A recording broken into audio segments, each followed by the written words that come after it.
drop. Yes, we caught it. Hey, guys, 200.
Hey guys, good morning, welcome to the live session of Stocks Never Trading.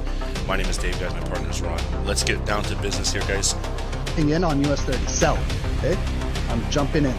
Guys, that's a 100 pip drop. Yes, we caught it. Hey, guys, 200 pips, please secure. Recording in progress.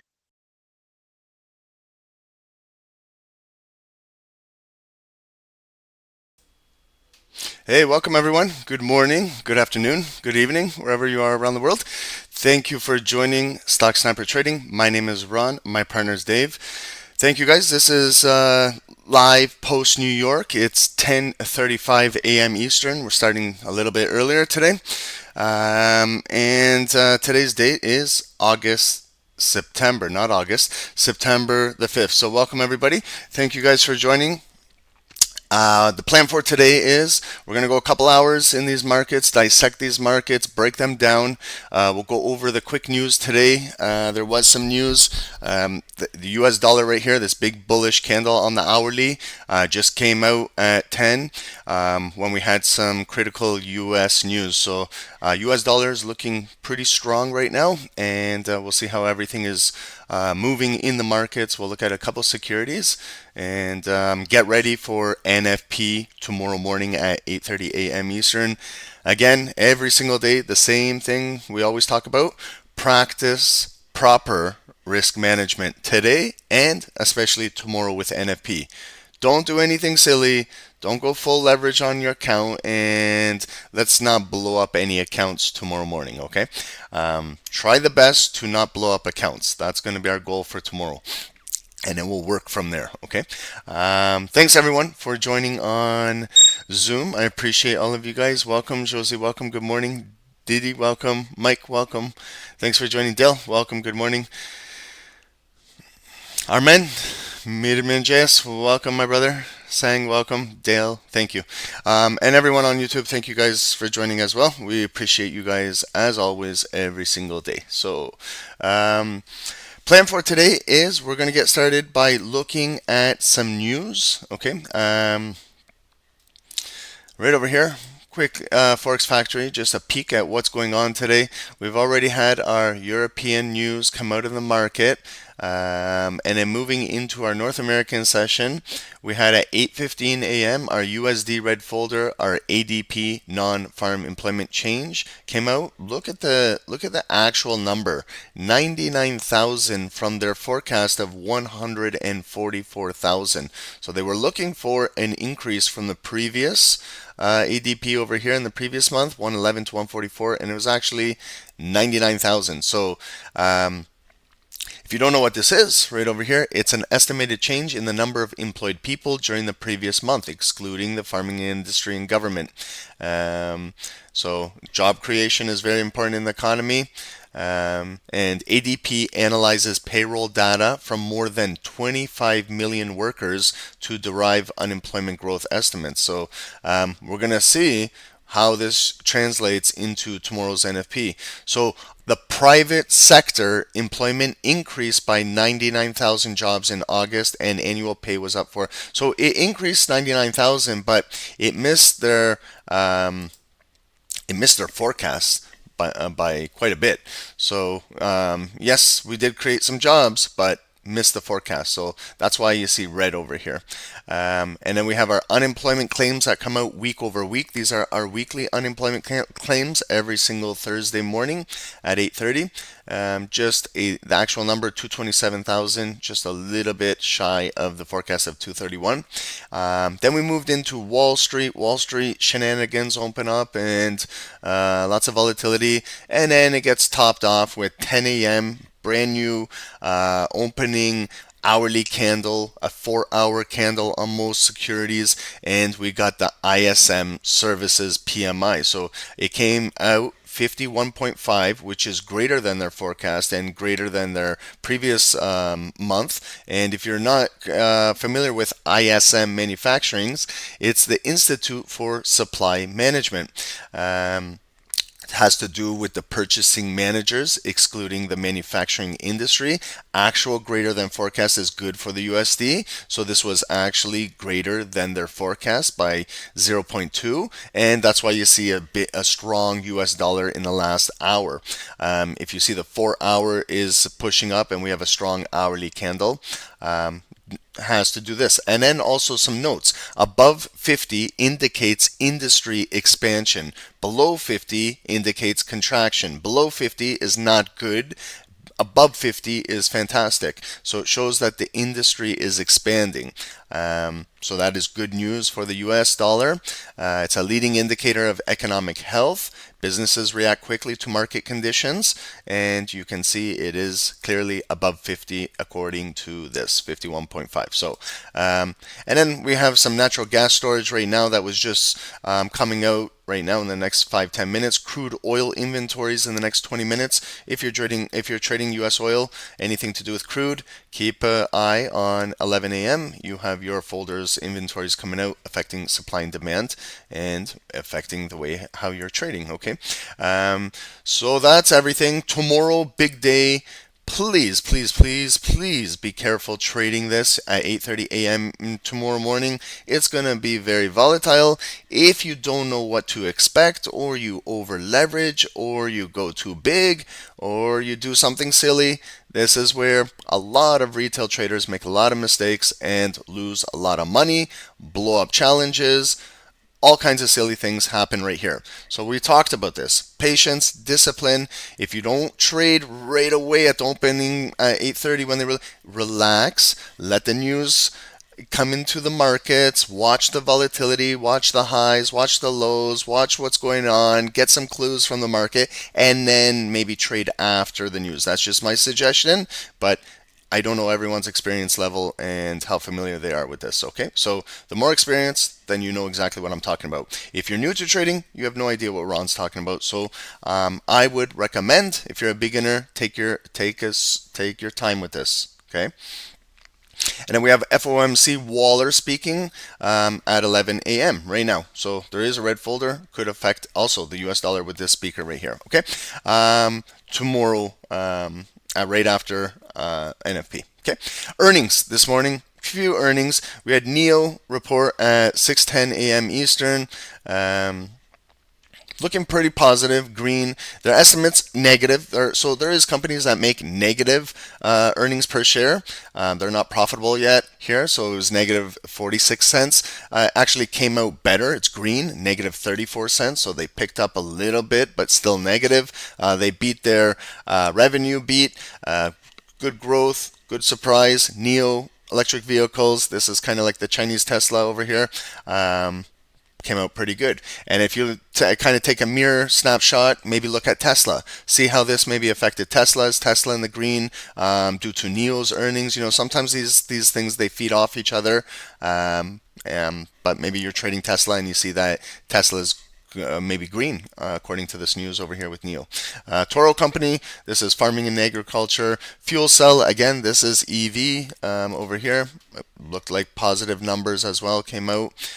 Growth, not too good, but good surprise over here. So the EV industry kind of released a little bit this morning. If that sector you're trading or you're watching, that's what I would be particularly paying attention to.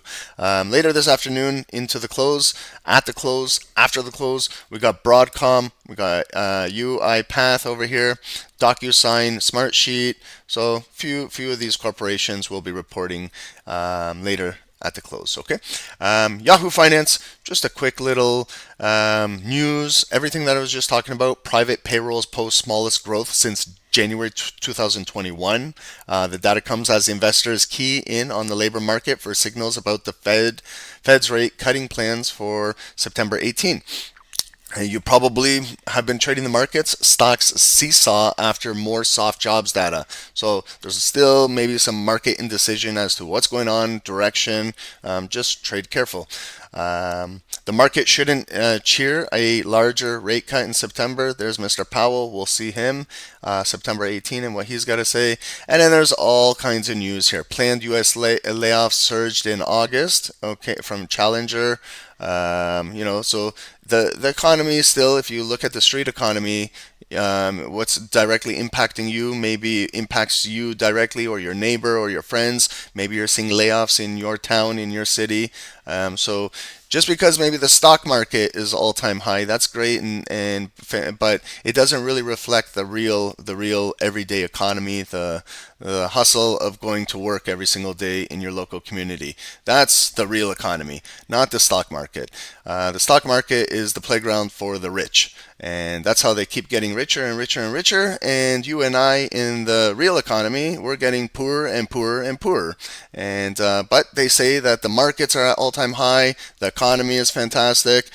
It's bullshit. The stock market doesn't really affect the everyday average person. Maybe if they're invested in their pension and things like that, but when they go to the grocery store and you're struggling there, and you're not looking really at the stock market, you're looking at the price of cheese, eggs, milk, meat, and things like that. I could go on and on and on and on about that, but you're not here for that. We're here to talk about Nvidia's other potential loss if the stock keeps falling over here. Tesla stock rises on FSD launch. Plans for Europe and China. Good expansion over there. Tesla in the green, 6%. Okay, so we got 25 minutes ago a nice article on Tesla, plus maybe NIO's earnings, maybe a kind of little piggybacked off of this, and 6%. So really good recovery on Tesla. Verizon, Ford sales, Eli Lilly, like you got a lot of stuff here. OPEC, if you're trading crude oil, you want to know what's going on with the delay in supply increase, all of these things. Okay, and then this is our overall markets. S&P pretty 0.19, 0.2%. So I consider that kind of flat. Dow flat. Nasdaq seeing a little bit of growth right now, almost 1%. Russell very flat, and crude oil and gold in the green, not by much, but a little bit, less than 1% there. Nvidia having a good day, 2%, and Tesla, fantastic day on Tesla. There's NIO right there, looking pretty good, up 8.5% right now.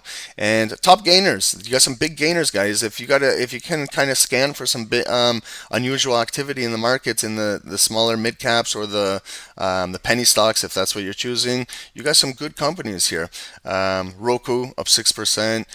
So there's a lot. Then you got your losers, even the stock markets. You know, some days we win, some days you lose. In the markets, you got your winners, your top gainers, and then you got your losers over here. You got your 17% down Credo Technology. You got your losers over here, you know. So you're going to have losers and winners just like in everyday life and in the markets as well. Okay. Discord, our Discord over here. We got some signals coming out. Here's one on oil. Okay, looking for levels above $70 flat. Nice psychological area.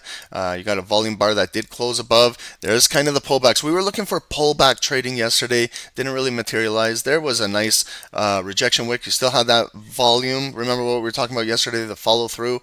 Where did it follow through? Actually did close above. Come back up green. They push it back down into kind of 50% right there. And then it's followed by a nice big bullish follow through with the volume closing above, and then you can enter on like this bar right here at $70.20, and you still get it up to 40 points up there. You guys kind of look at the levels, but also follow the price action, how it's developing there. Some of you guys are getting really a lot better at taking signals now. You're really taking your time with them, seeing what's going on, and learning everything. Here's along Nasdaq right here. So right above 18,916. Again, these are 10-minute candles, so you can break these things down if you like, or you stick with the 10, you stick with the 15, you stick with what you're comfortable with, and you stick with your time frame, and you stay disciplined with that approach every single day. So that 10-minute candle blasted right through there, a little bit of a rejection, came back down into this level. Will it touch exactly? No. That's why you want to give yourself a little zone. You want to look at some price action to the left to see what's going on and maybe develop a zone for you. Not everything is going to hit right down to the exact tick. Sometimes if you're really good at it, maybe you can get that tick entry. Signals, guys, continue please, guys, using these with proper risk management, maybe complement your trading. Maybe you're seeing the same type of setup, and a signal comes through. And everyone on YouTube, thanks guys for joining. This is our free Telegram channel. It's for you guys. It's linked and pinned at the top of the YouTube. So everything that we do at SST here, we like to showcase and show you guys so you guys have a better understanding of what we're doing before you join the community. This is our YouTube channel. Guys, thank you for all the likes yesterday. It was awesome. Kind of like injected life back into the channel and into me. I love it. So thank you guys for liking and subscribing and sharing the channel. These are our members here, trading in the New York session with the elite traders over here. Sean, right over here, made 742 following the trades today with Dave. Now to make 160 at the 9 to 5. Sean, we talked about this. There's nothing wrong with the 9 to 5. The 9 to 5 keeps you in check. It keeps you disciplined. See, this is what I really love to talk about. The real aspects about trading is you can make some good percentage gains in the markets with responsible trading, and then you're disciplined now, you made your money, now you're forced to get out of the market and go to your 9 to 5, where you're going to make money as well. So remember, a lot of millionaires have multiple streams of revenue. This is another stream of revenue. Your trading is another stream of revenue. Maybe working at your job gives you perks that you don't get as a trader. Maybe you get paid vacation time. Maybe you get a pension over here. Maybe you get benefits. Maybe you get those things that we don't get as traders. So guys, keep this up. Stay in school. Don't be a fool. Go to work.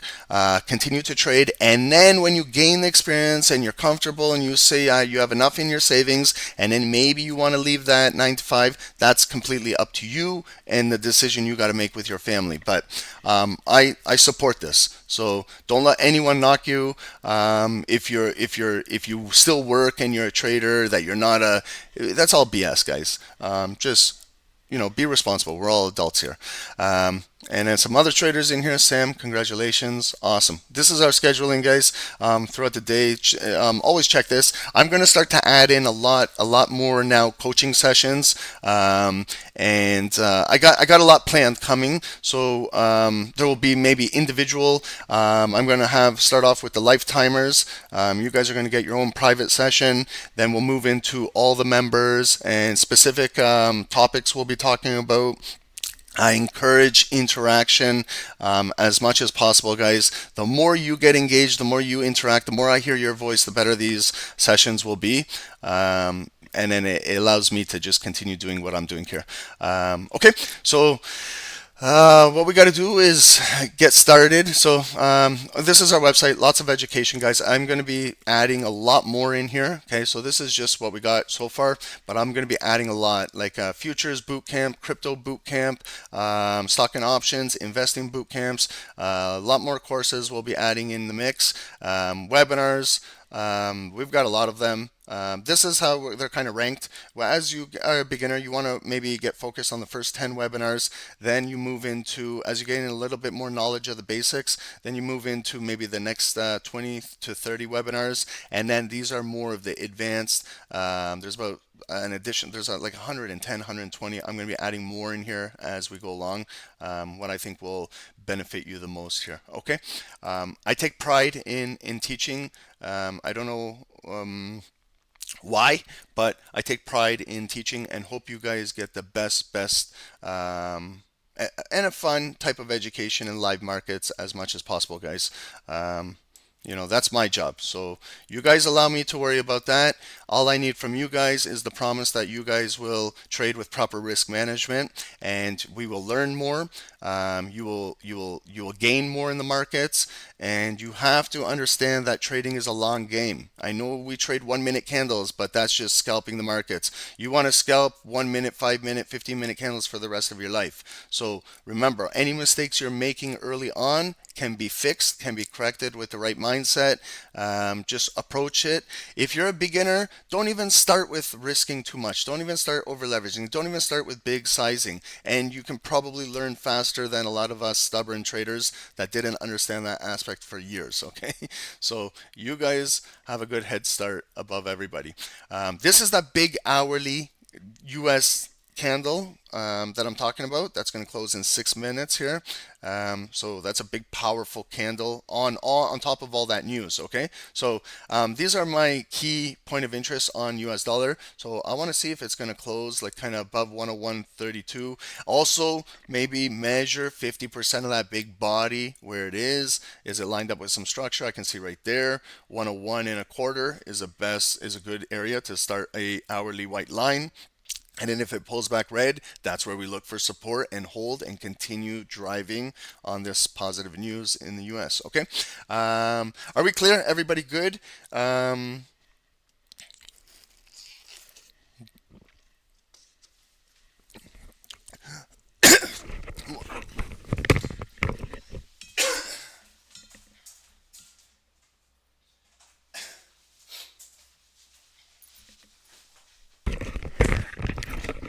Excuse me, guys. I'm choking on this coffee.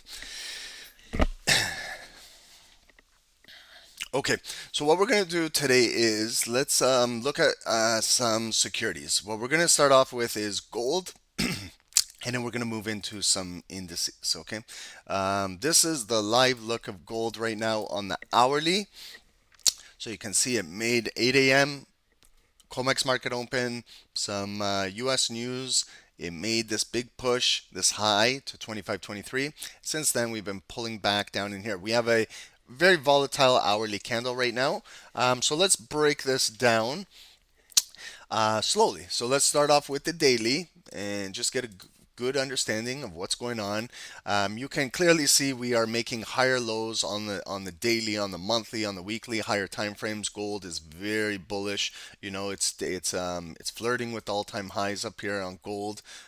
Still holding very strong support. Hasn't really broke down. So this level right here, again, it's best to just look at these levels with your naked eye. You know, just make it simple. Like, do you guys agree with me that that's a good area just to place a neutral box, just to train our eyes to look? Here was a top of an all-time high, and then it pushed down. It came up again, and it pushed down. And it came up again, but now you got a green bar that closed above. And then now look at the pullback retest right into here. Go back up, all-time high. Pull back into here. We bounced out of here 2 times on those wicks. And now we got the strong follow-through right now. Okay, so the volume is above. We found a zone. What I do, some traders like don't color code things or anything. They just keep it a zone. Whatever works for you. Okay, I can keep it like this too. I could keep it exactly like this, and I still know that this is a demand zone, regardless if the color is white, if it's green, if it's blue, if it's orange, or if it's no clear, like whatever you want. I know that the volume is above, and I found my zone. I don't know, since I was in my young days, I just found it very simple to just make a green box and look for buys above the green box. I only look for sells below the green box with the added confirmations. Okay, and that was very simple approach to trading. Once I started to learn that, and really then learn more of the advanced techniques that happen at these zones, then I started to compound some accounts, and I couldn't believe it. I'm like, come on, trading cannot be this easy. There's got to be more to this. But it's just a building block. It's just a start, And same thing what I did with there, just looking for a zone. Remember what I said, regardless of the color, if I kept it neutral, just to show you a zone, are we all clear that that's where it came up? You can see the wick clearly pushed down. It came in there again, pushed down. It came in there 1, 2, 3 days in there, pushed down, pushed down, pushed down. And then they push it all the way back down to your next logical zone. And it's coming out of there. And again, we just tapped in there. We just hit in there right now, and they're pushing it down. So the color of the box, whatever you want. Again, I just keep it simple. Green and red. Red represents resistance or supply, and green represents support or demand. Okay, and now what's inside these two zones is range. The market is consolidating. The market is accumulating. The market will not just trade in between these two zones. It is right now. Look how many days the volume has been inside here. 1, 2, 3, 4, 5, 6, 7, 8, 9, 10, 11, 12, 13, 14, 15. 15 days we have the gold just 25.30 like in here and down to 24.80. That's the overall monthly range right now. So we could continue to bounce in here. Maybe we may potentially get NFP. Remember, NFP tomorrow is a big day that will affect the US dollar. Maybe we'll see gold break for a new all-time high. Will it be an impulse break? And then again, go through the mechanics of the technicals of the candlesticks. Is there going to be follow through? Like let's say it breaks through and a new all-time high, there's a wick up there and then it brings it back down. We got to look where that candle will close at the end of the week and how we'll go maybe into next week. Will it close above all-time high with good volume? And then we flip these zones and then we look for a pullback into here. So this is now an area of demand now in the depth of market. And maybe that discount buy, that pullback buy takes it to new levels. Okay, then what we do is we just naturally, if the volume is above, we'll flip this zone from red to green, right? And keep going from there. But then what happens if, again, all those scenarios now you got to have in your head the playbook. What could happen? Well, what happens if it doesn't close above there? What happens if it's just an impulse and then it's coming down and then at the end of the day it closes below there? Then you know that it's a liquidity grab. They came up there and they swept the highs. And now, again, what do you have in your playbook? What's the next thing? If it closes down there, you assume buyers will bring it right back up, but test again this zone. The zone won't change. The volume is the only thing variable moving up and down. These are static zones. They don't move. They stay the same. So if it comes back up here, maybe more offering after that big liquidity grab up there. They got enough, and then it's time to redistribute back down to this box with all of that added liquidity up there. Then maybe it's got enough to break this demand zone, bring it down a little further, close it below there.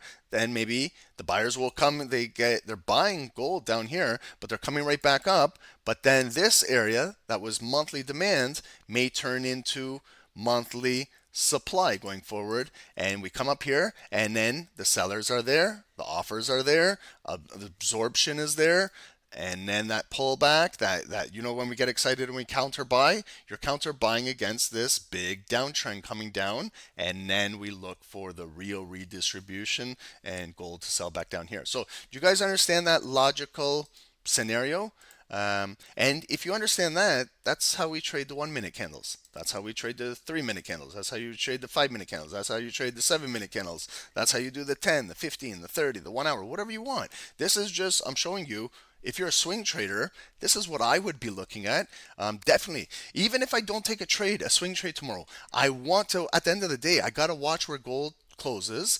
We have the weekend now, Saturday, Sunday. This is where you can do your analysis. And then maybe we see next week what will happen. Maybe either gold might be setting up for a nice sell or it's setting up for a nice all-time high breakout. So a lot of things, guys. The markets are exciting for whatever you're trading. Okay. So I said today's call is going to be a little longer than normal. We'll probably go 3 hours or a little more. So I'm taking my sweet ass time. But I want to make sure that everybody understands that. It's just simple, basic principles. Nothing flashy, nothing fancy. It's just, guys, do you understand this? Like, this is just basic level. When I'm teaching my son to trade, he's 13 years old now. This is how I'm starting to teach him to trade. Just basic building blocks of trading. These are building blocks, and you can build off of these. Once you understand these, then what is the next thing we need to learn? And when we learn that, then what is the next thing we need to learn? And I've been asking myself my entire life, what is the next thing I need to learn? What is the next? Trading the markets is endless. If you want an endless education, there is some people that want an endless education in life before they die. They just want to keep learning and learning and learning and learning something that they're passionate about. I guarantee you every single day in these markets, you're going to learn something new. you will. Just if you're not an oil trader, move over to oil. You'll learn something new about oil. If you've never traded the yen, go over and research the yen. I guarantee you're going to learn something you didn't know about the yen. So there's so much to learn. Okay. So what can we get off of the daily candle? Very, very bullish. It broke again, came into here. So let's talk about, remember, join these calls on a daily basis, because then you're going to know how I kind of move.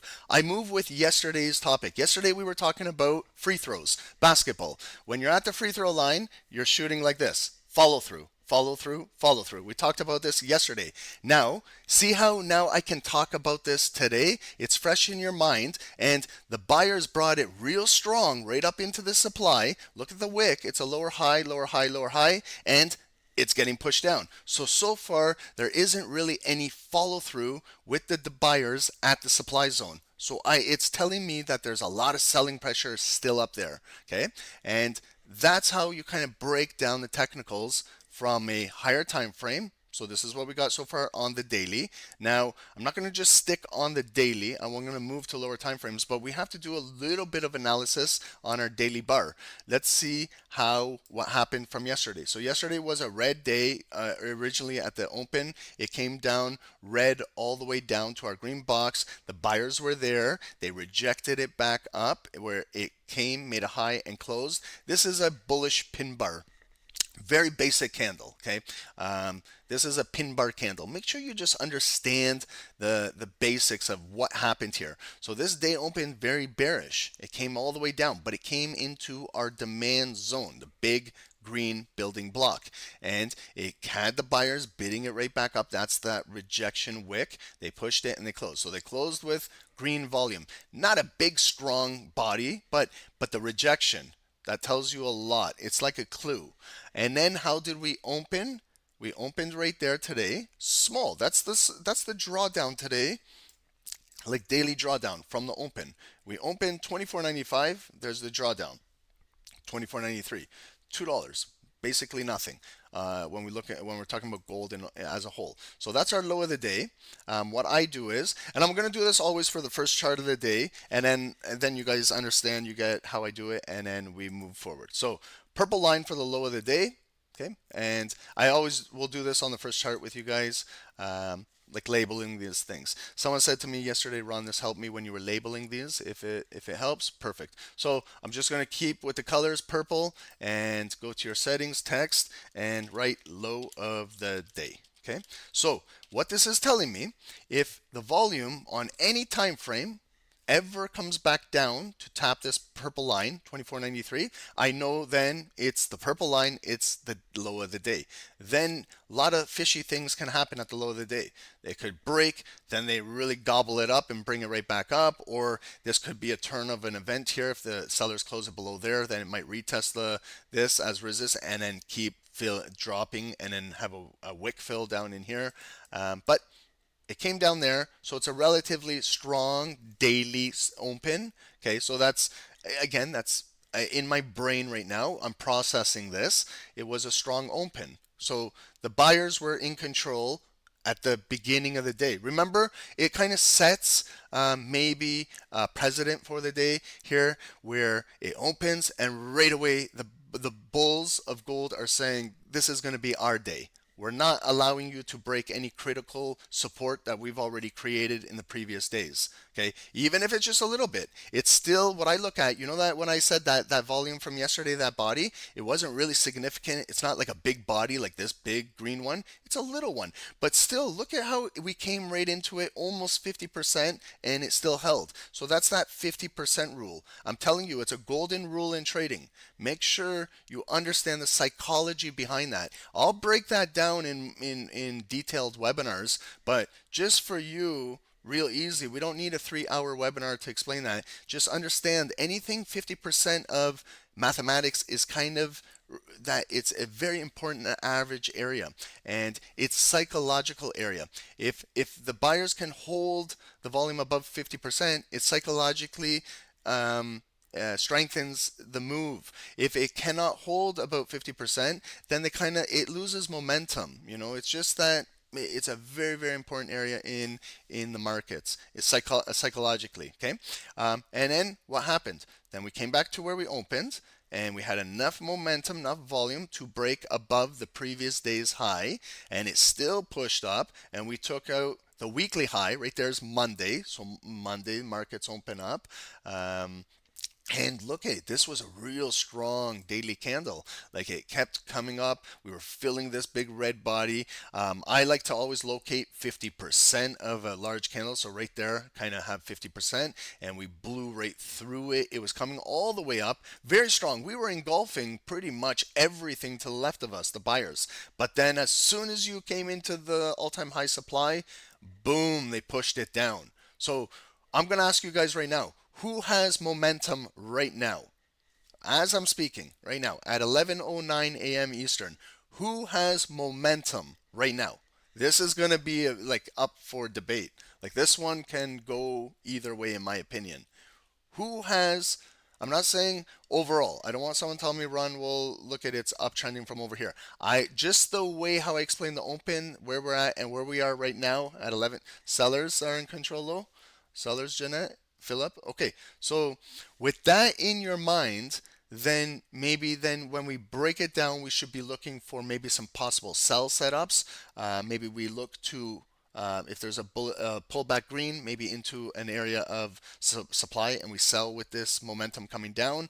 But we also have to acknowledge that there is still this positive base of volume right here. So what I do is continuing, I want to mark the high of the day. So I follow it. There's the high of the day, the way how I just explained it. 25.23 is our high of the day. If I need to make my charts fancy and write on it, we definitely can. We can write high of the day. So nothing complicated. Hopefully everyone is following. Sellers, a lot of you guys on YouTube, sellers. Okay, so that's why. Let's all get on the same page. Break this down, and it will bring it down to the minute, okay? But I just want to, and then get in the habit of doing this for every single security you trade. I don't take like 30 minutes or an hour, the way how I'm speaking. I can do this in 2 minutes. You know, when I'm trading by myself, I could go through this myself in 2 minutes because I know exactly what I should be looking for, and I'm not really teaching myself when I do it. So you guys will get in the habit of doing this in 5 minutes. You know, you can bang out 5 charts in 30 minutes if you like, but this is all about your preparation, okay? The more we're prepared, then that we have a better understanding of the markets. Now, I'm not gonna, my eyes are looking at this area, okay? Are your eyes looking at this area or no, okay? Remember, Ron smokes weed, so Ron sees things in a different perspective. If you don't see this area, I don't encourage smoking weed, but come to Canada and it's legal over here and we have lots of it. So you're welcome to come here anytime, and I would love to have a smoke with you. Okay, so this area is a structural area on the daily bodies. Look over here. There was a body that closed, like just look at the travel distance. This bar opened green, came up, then it was red, big wick at the green box, come all the way back up, and look at where we closed. We closed right there. And then look at the next day open. It opened right there, and then that's the drawdown, and it came back to the open and still respected this critical level. I can see now this body was red, came down right down there and back up. This red body closed right there. It came red all the way down here, but it closed again in this area. Then the next day, green open there. This red body closed below it. That's why we got that push down. Now look at today's daily volume. We're just a couple points like right above it, okay? So that is what I always talk about, a point of interest. Now, again, this is the debate. Someone says I'm an ICT trader. Someone says I'm an SMC trader. Someone says I'm an SST trader. Someone says I'm an ABC trader. Someone says I'm this. Someone says that. Someone says this. I don't give a shit what you identify as, okay? I don't care what type of trader you are, God bless. But just understand that this is a critical level, okay? Whatever you want to call it. Like, I can call the name here Mickey Mouse level, and it's still a critical level that I will be watching on the lower time frames today, because there could be a shift in momentum right here, okay? So my lines that I use, I don't use purple anymore. You will only see 2 purple lines on my chart ever, the high and low of the day. Now I go into yellow. And someone asked me back in the day, Ron, are you a Lakers fan for the purple and yellow? Absolutely not. I love Kobe Bryant, but I absolutely detest, I can't stand the Lakers, the organization. I was a big Bulls fan growing up all my life, but then I slowly kind of transitioned to becoming a Raptors fan when we got our Canadian team. Okay, so that's sports. We got that out of the way. Don't hate on me, but I don't know why I picked these colors. I don't know. Okay, so point of interest. Now, is the daily volume above or below this yellow line? Okay, not a trick question. It's above. So what would I be writing in here? I'm going to write, this is daily, right? We're on the daily time frame. This is point of interest. Again, that's the word I'm going to use. I identify as a point of interest trader, POI. So daily point of interest, okay? And this is support because the volume is above, okay? Oh, see, I look at this purple. So if we don't like that, I know there's some people that say, Ron, well, it doesn't match. Okay, if you're that picky, I'll fix it for you. I'm not that picky. I'm an easygoing guy, so I don't really care. But for you guys, I care. So you see yellow, daily point of interest support. Okay, so if you know how you guys said sellers are in control, sellers, but they have not broke this point of control. So buyers still have majority of volume still left in there. Okay, so this is a tug of war. You know, buyers are bringing it up, sellers are pushing it down. This is where right away I'm thinking that today might be choppy, and there might be like a fight in this area over here. Okay, so with that being said, we got to kind of tread careful into the lower time frames. Another critical level is, what if the sellers push it down here and start to break it down? Okay, so then now I look at how much volume is left in the entire daily candle. So we opened right there, and then to the yellow line, that's that point of interest. What if the sellers push it down? Red. Can we locate 50% of the opening volume to the yellow line? If I'm just guessing, 50% is right there.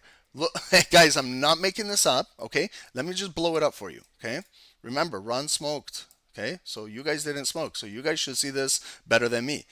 Opening price to the yellow line, which we said was a critical point of interest, and if I just locate half of it right there, that's half, okay?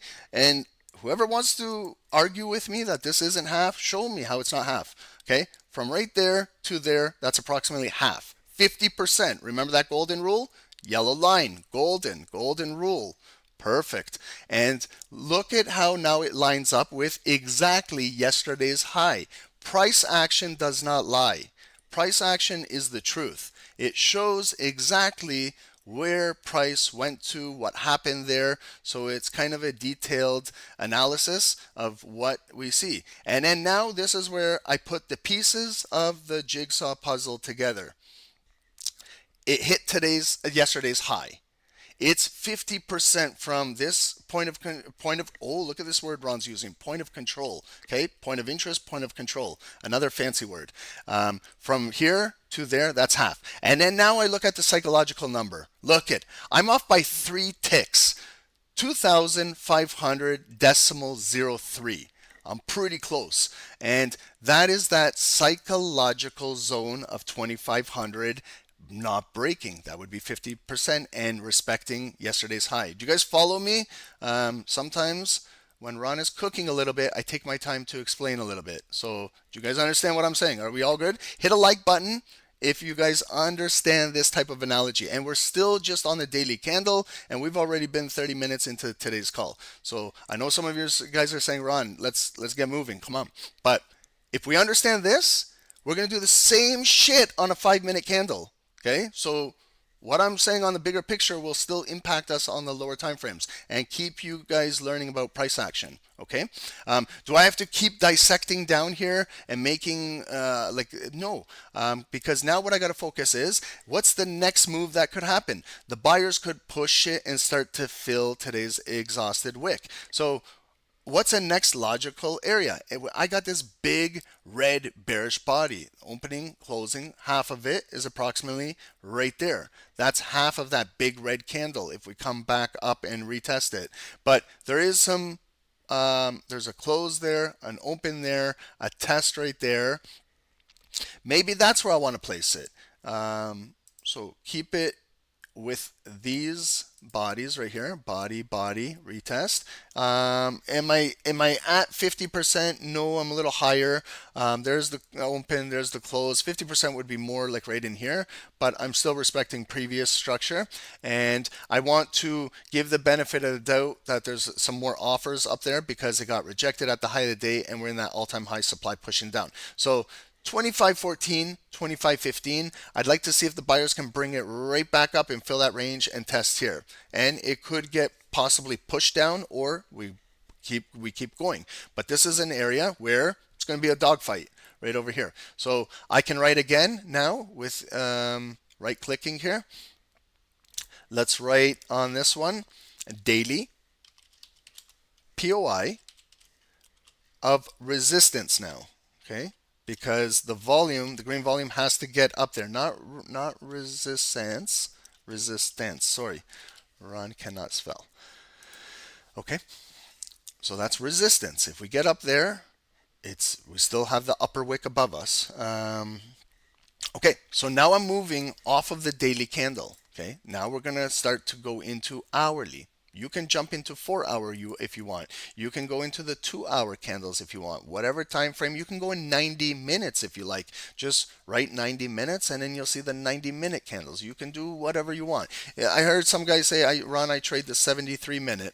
I said, fantastic. Just make sure you're locating 50% of everything, your highs and lows, and follow. If you want to trade the 73-minute, go for it. If you want to do your favorite number, it doesn't matter to me. You know, you don't have to go with these traditional 30 minutes, 1 hour. This is just, you know, the traditional numbers. You can do whatever you want if you want. Okay, remember, no one's judging you here. Now on the hourly, so we double bottomed over here in our big daily demand box. Okay, remember this is a big daily demand box, the big green box, and produced one bottom, two bottom. There's the neckline. There's the kind of confirmation, the follow through that the buyers brought above. Then we just consolidated red, green, red, boring action, just staying inside here. Then they brought it down. Then a big bullish candle printed last night at 1 a.m. And gold started to move out of here. 2 a.m. London, 3 a.m. 4 a.m. follow through. Like, look at, we're closing above all of these yellow point of interest areas. You see, finally we got some good green volume on gold closing above. It got rejected there, got rejected there, and rejected there.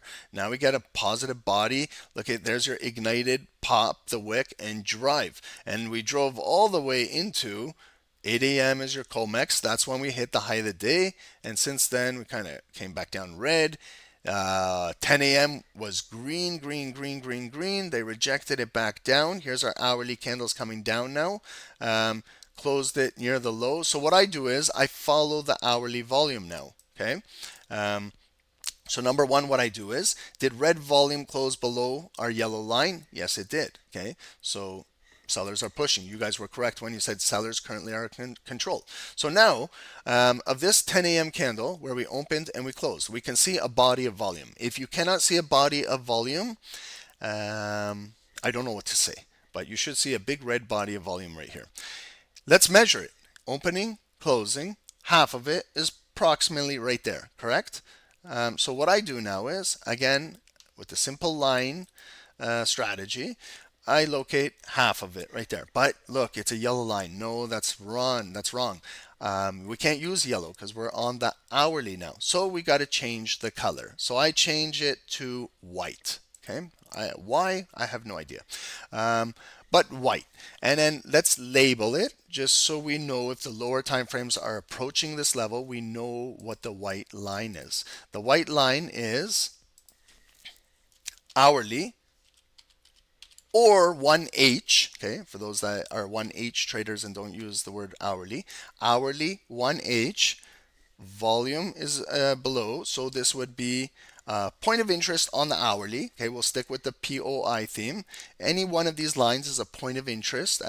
But I pay more attention to the higher time frame. So I'll pay more attention at the daily yellow line as opposed to the white line. But still, if I'm scalping the 5-minute candles, still the white line is a higher time frame, so we got to also acknowledge it. But always emphasize more decisions you make on the higher time frames, especially at the high and low of the day, or your daily, and then your hourly, then your lower time frames. So hourly 1H point of interest, and this is resistance because we got that big red body below us and we're locating 50%. Okay, if everyone follows me, let's continue moving.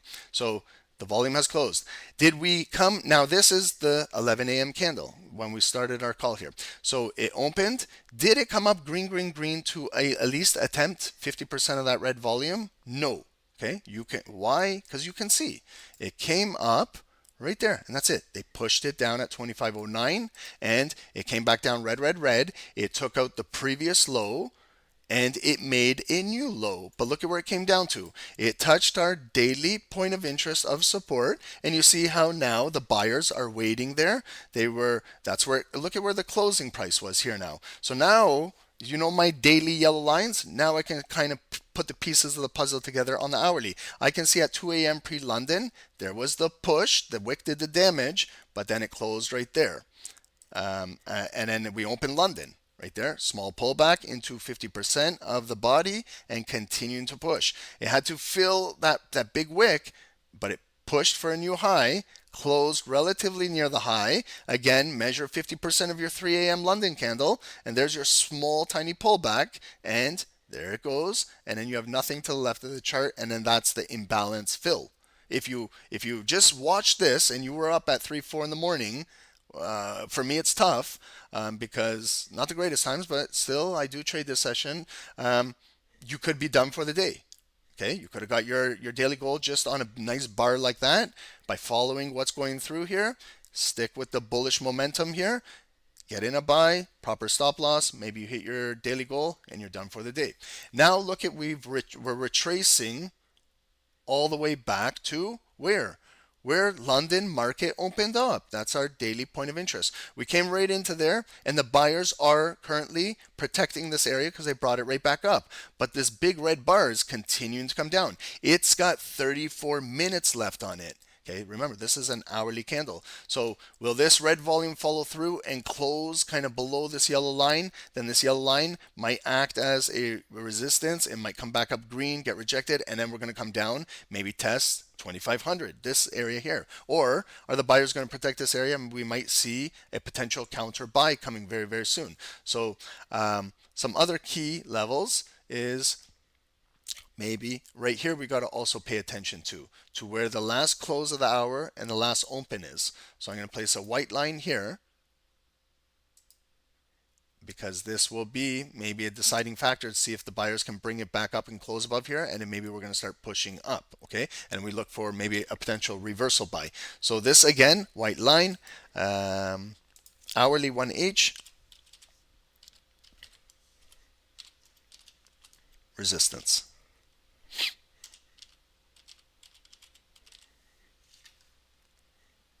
Okay, and now are we still sell side? Like you guys still, you guys said the wick of the daily was sell. Are you guys still sell, or are we gonna, do we have any gold buyers saying you guys are buying right now? Okay, and then what I also do is I looked at the structure that has already printed on the hourly candles to give me some more information.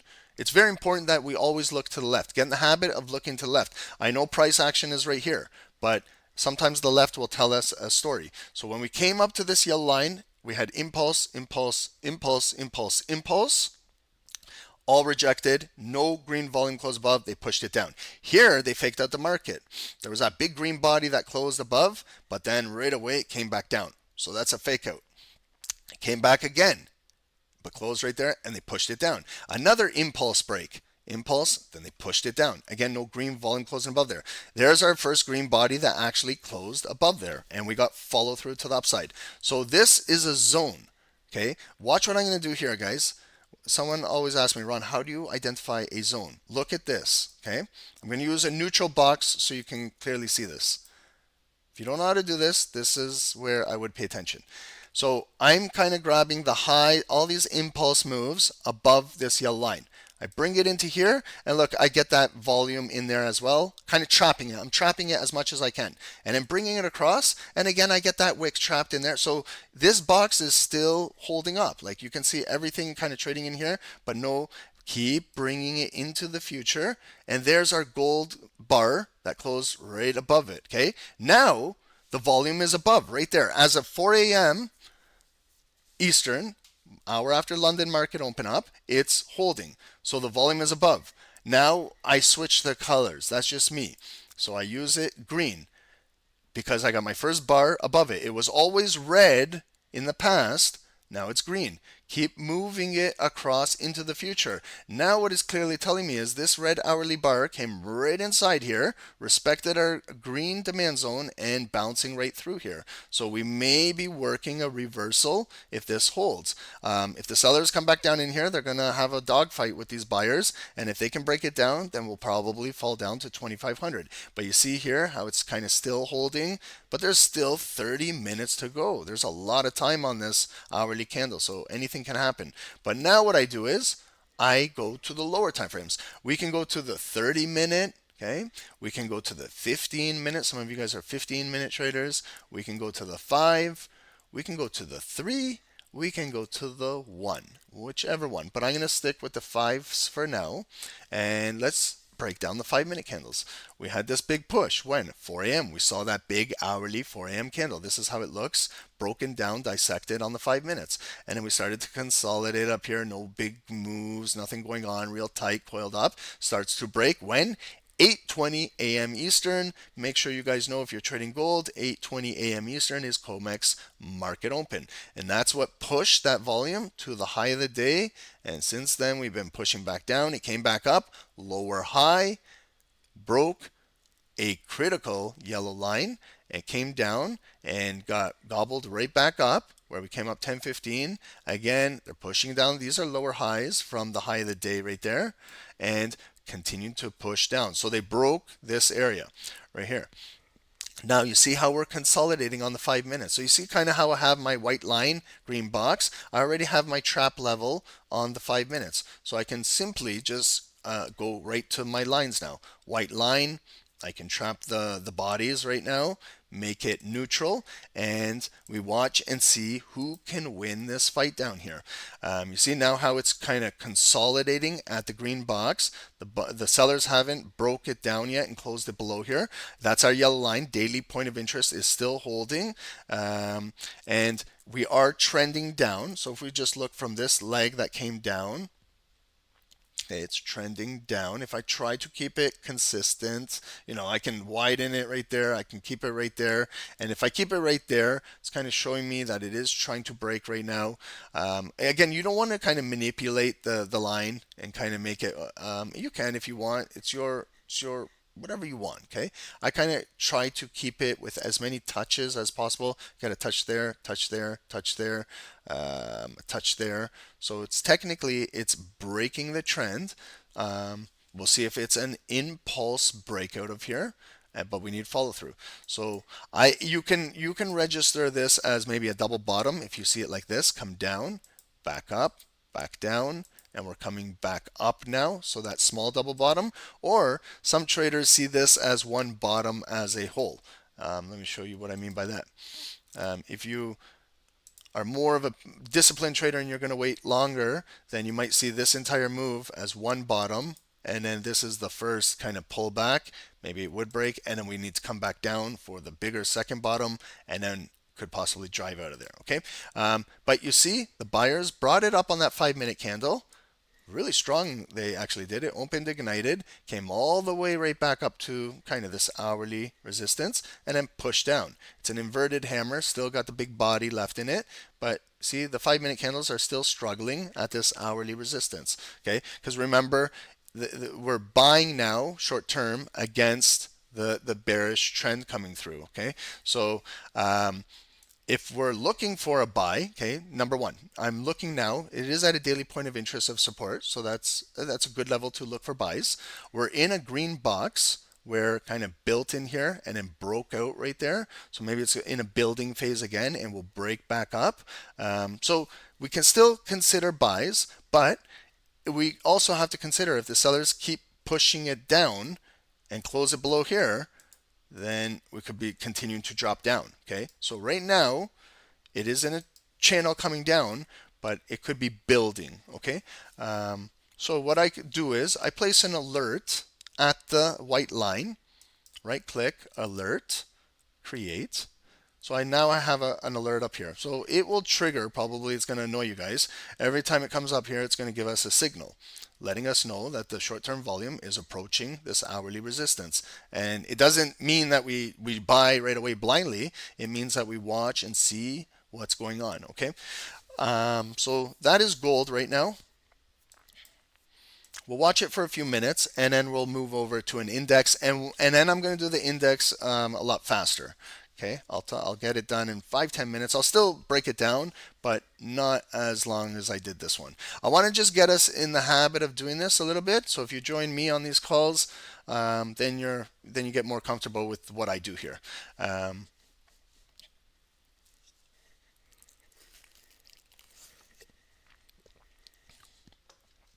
Okay, and indicators. Okay, so another thing.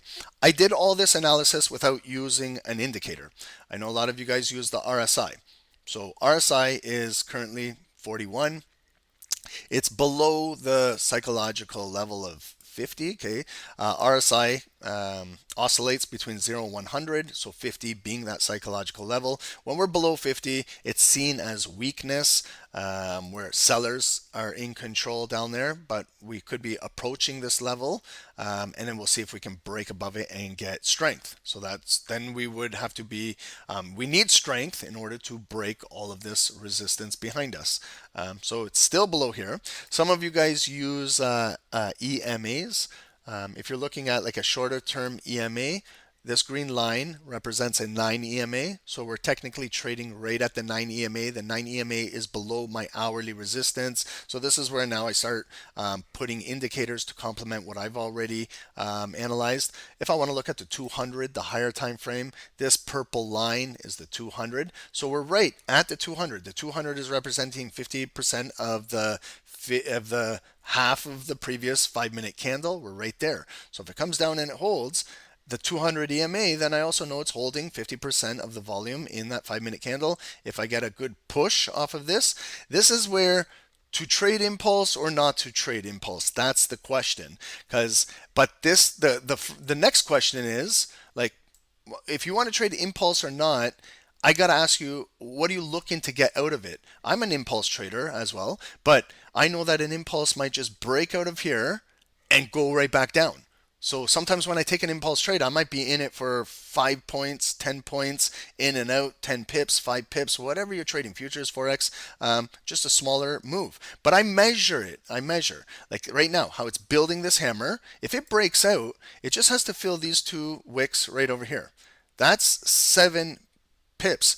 And then let's say it can break out to about 50% of that red candle. That's 15 pips right here. Okay, so look, it's a hammer candle breaking out of here. I got my alert because did you hear the alert, guys, right there? Alert on XAU USD crossing the horizontal line, because it just crossed that white line. So that's why I got the alert. That doesn't mean I can just jump right in and take the buy. But do you see how it's filling? Right now, this is an impulse trade with 0 drawdown. Especially if you're trading futures, you have 0 spread in there. So maybe start moving away from Forex soon. And if it pushes through there, okay, see where it just came up to now. Now you got to look. This is where, if you're a small time trader, this is where you got to look at what's going on. So I use this horizontal line, red, put it at that previous high wick. We just touched it and it got rejected off of it, but the body is still filling. It's got 2 minutes and 17 seconds. So you see how they're still asking to trade at the high, so it could possibly break and then fill up to maybe realistically 50% of that red body.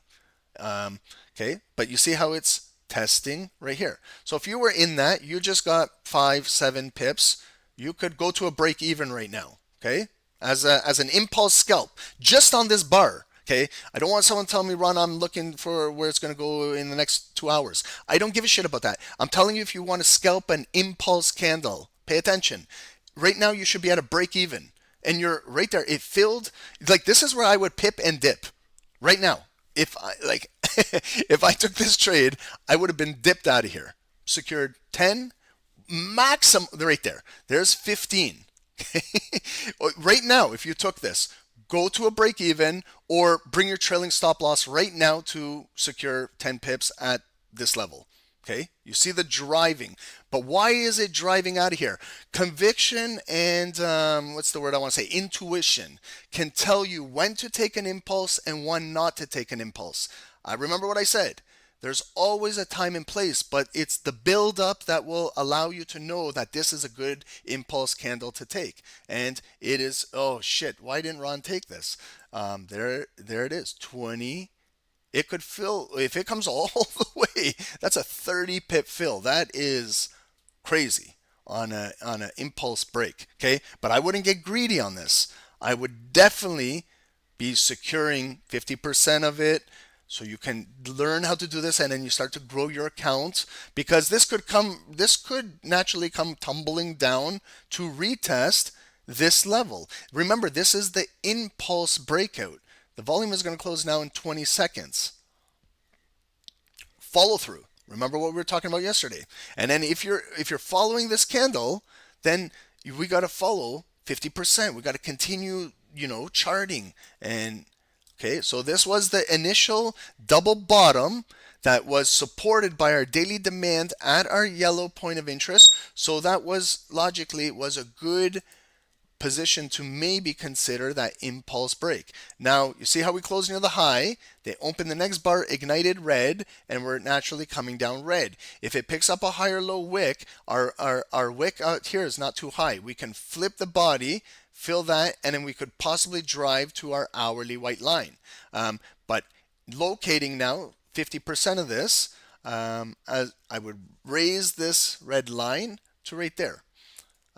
Open, close, half of it is approximately right there. And then with this red line, look at what I'm doing, guys. Pay attention to this. I bring it to the left. Okay, do you see what I just did there? The red line, focus on the red line. That's half of it. But you see from here, there's this little zone of those bodies. So this is where I grab it right there. Okay, see what I did there? That little gap from the line, make it green and stretch it across. There. Now I found my zone for that big body candle that just closed. So if we can stay above this green box, then maybe it will consolidate up here, flag up here, and then maybe we'll get that next leg to continue to move. But you see the sellers? They're trying to sell into the heart of the buyers holding the psychological level right there. Okay? So this then, I don't need the red line anymore. I can get rid of it, and then I just focus on the zone, the green box. Okay? So you see how it came down. It filled into our green box now. It got the first original wick. See how it's coming up? So it got bid up. Got bid up right at the bottom of our green box. Where did we get the green box? That was my red line that I had 50%. So it's a nice push out of there. Okay. So you see how the sellers pushed it down to retest, and we got that nice push. If we flip this bar, we could maybe easily take out the high of the previous bar if there's no manipulation up here. But they're still holding it down. That was a good big push by the buyers. There's the flip. Okay, see the color flip? So we finally took 2 minutes and 15 seconds to flip the sentiment of this candle on the 5 minutes. Okay, I was going to say of today's candle. Okay, see what I mean? You could be looking at a daily candle and still be focusing on this, but I'm trying to break it down on a 5 minute because we don't have too much time on the call. We got about 2-3 hours. So I really want to break things down for you. Now, how many times did it come back down? It came down it came down a second time and then pushed back again. Again, in my head, some people have check marks, like how many times it comes down. I don't do that. I do it all in my head. How many times does it come down? How many times does it go back up? So you still see the red volume is still heavy. But now what might be telling me is, from where we already went up to where this could be maybe the zone where it wants to flag in here or trade sideways for a little bit or build for the next push out of here. Okay, so do you guys follow me? I know some of you guys want, well, why is this, why are we not doing what we normally do? Because I enjoy doing this, guys. I enjoy teaching you guys for free. Why not? All we ask for is hitting the like button. Okay, and what I do with these once I establish a zone is I bring it into the future. Okay, so that I'm ready and prepared later on this afternoon, however price happens to react at this level. So now the sellers, okay, it didn't hold there. Remember, you get a lot of information when the bar actually closes. So look at that. That impulse break, again, if you didn't do anything, if you didn't pip and dip, if you didn't secure 50, look at how it comes all the way down to retest the breakout area. So at some point, the volume will retest. It might not be on this next nasty bar, but it might be 30 minutes from now, 1 hour. Here's your actual retest now of the hourly 1H. I should change this, the word resistance to support. It's not resistance anymore. We got the volume above. So change this quickly to 1 hour support, and let's see if it holds as 1 hour support now. Will this white line that used to be resistance turn to support now? Look how heavy this candle is. Okay, so again, if you didn't secure anything on that impulse candle, this is where you're scratching your head. It went up 20 pips, and if you didn't get anything, this is what the market will do to you. Okay, and it's very frustrating. You know, like I had this the first day of the week this week with you guys. I took a trade. It did the same thing opposite. It was in a sell. I didn't take out my 20 pips, and then it came right back and hit my break even, and I left 20 pips on the table when I could have traded like a robot and not worry about woulda, shoulda, couldas and this and that. But look now, okay? So look at what they did. Came down to white line, hourly, 1H support. They tapped into it, came up, still closed right there. Now this box, I'm not, remember that's a box we located. The volume is below, let's make it red. Okay, so this is now where the buyers are bringing it right back up. But this is going to really see if these sellers are for real now. Okay, it was a big bar. Now will they hold this down? If the green candles can come right back and trade in here, we might be breaking out further. And then it might set up for another possibility of an impulse buy to take it back up through here. But look at the rejection now. Okay, I just flipped the color of the zone. I didn't change the zone. I just changed the color of it. Came back up green, green, green. But you're trading into this huge bearish candle before. There's your 50% touch and rejected. So you can see now it's a shooting star candle that got rejected down. So you can see how heavy this selling pressure is. ML, you're really good at explanations. Good. I hope you guys are understanding this. Okay. I know everyone is excited about like just let's take trades, let's get into trades. I'm excited about that too. Believe me, this is but I think that this is more beneficial to you guys. Okay, so now you see what we're doing. I'm going to get rid of this impulse, that move right there, so it doesn't confuse you. I want you guys to focus on this. So you see where originally I just had my consolidated box. Now I clean up my charts and I bring it down. I see where we're consolidating now. We're consolidating at the hourly white support line and below our red box now. Okay, so it's still in a building phase. Structure has not broke down below here, so we're still in right here to here. That is an area still of this uptrend that's coming through as demand. So I stretch this in the future. Maybe I'll get a pullback buy at some point later there today. Look at now how the buyers are responding. Okay, it came in there, respected. They're pushing it back up.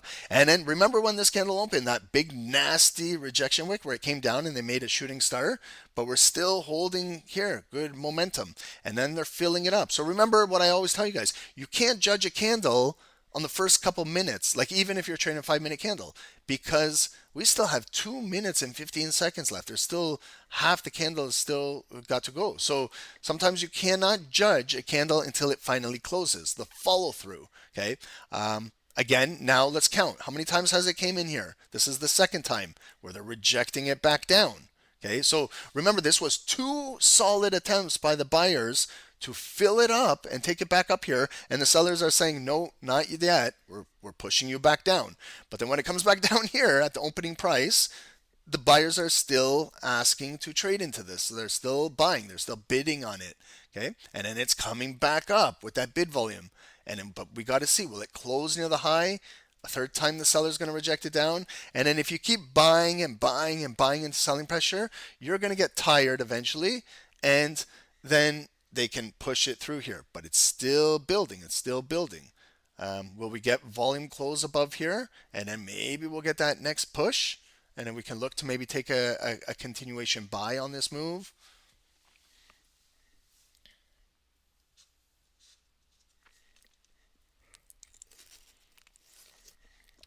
I can stick with gold and just break down bar by bar with you guys for the entire call. Or we can switch securities and add multiple charts.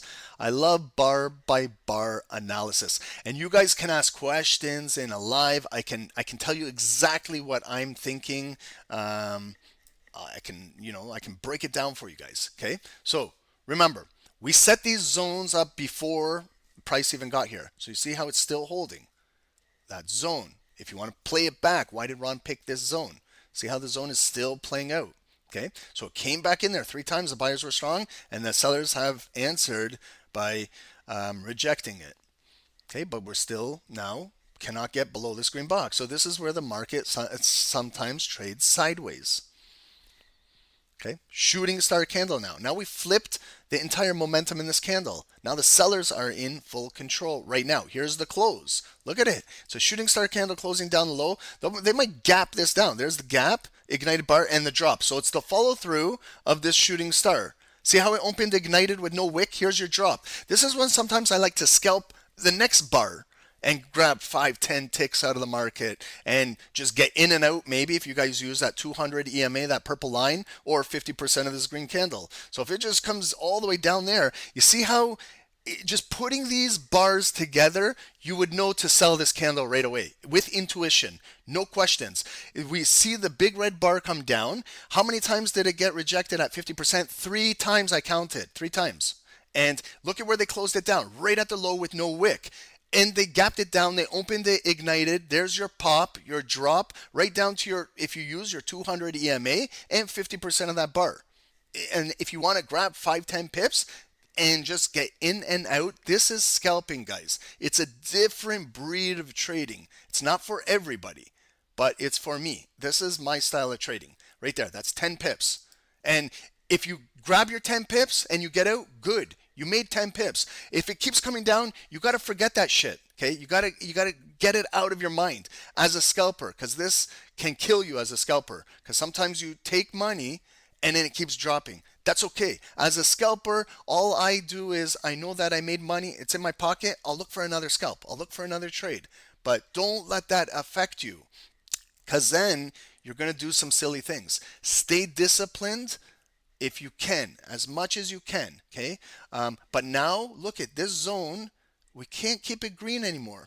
With this volume coming down, we got to flip this red. So I'm just playing, this is called zone-to-zone trading, zone-to-zone 101. This is as easy as it can get. We're trading from one zone to the next zone. You know what I mean? So it's coming down red, red, red. Will it tap into our green box down in here? And remember what I was saying earlier?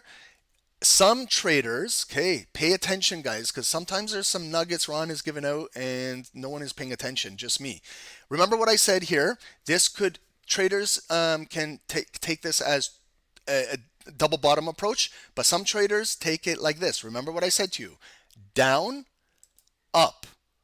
This is a down, so it's already created the double bottom, and then now we have the push, and there was that ignited impulse break. If you look at it as a double bottom like that, okay? So, whoops. So that was an option 1 right there. But remember what I said after that too.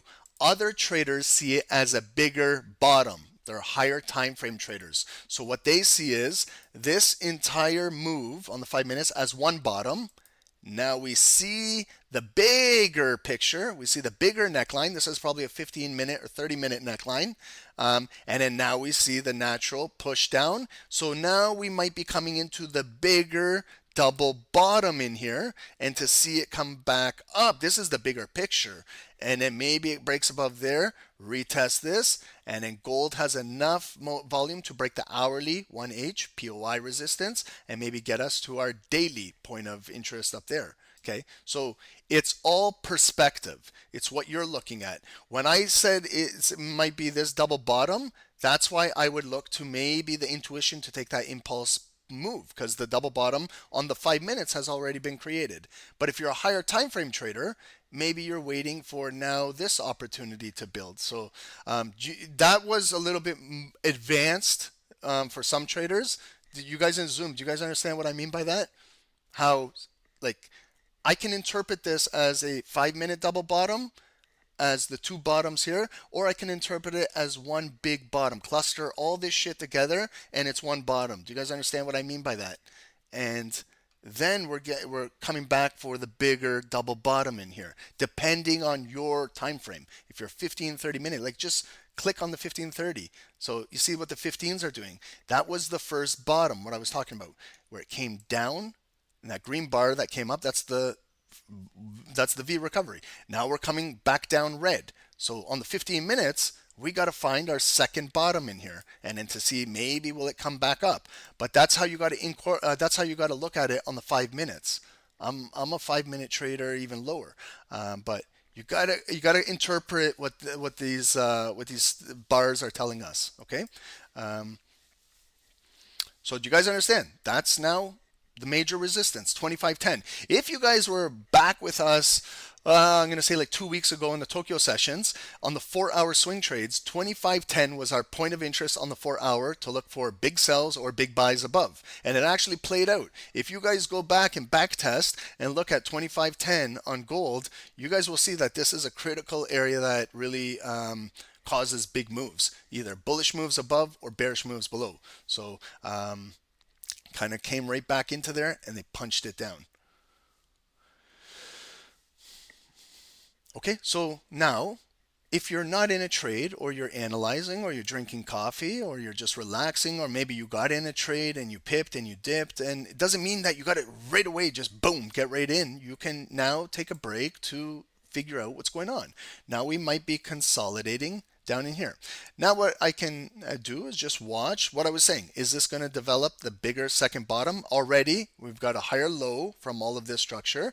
I've got a higher low building. So let's see if it can continue. Maybe we'll break back through here, but we got to break through this 2509 to get us to fill back up, because that's where it rejected us 3 times there. Okay.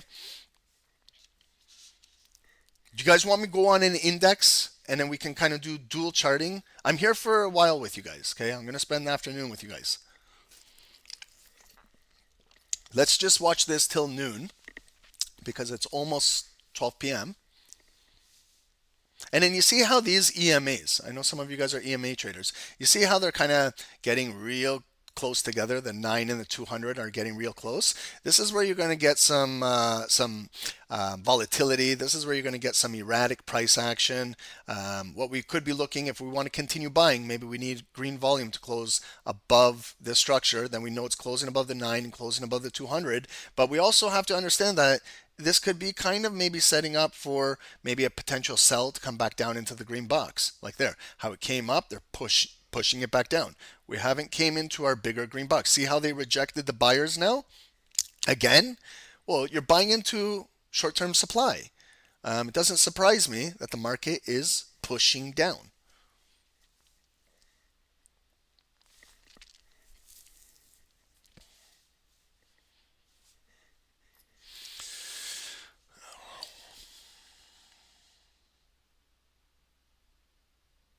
Zinel, Pershinditia, Mirminjes, welcome, bro.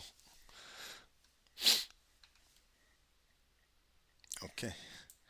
Guys, Zoom, do you guys want me move to an index for you guys? I think we kind of broke down gold pretty good here. We can stick with it, or we can just move over. Do you guys want to see what the overall S&P is doing, or Nasdaq or Dow. We did Dow yesterday. You guys let me know. I'm here with you guys.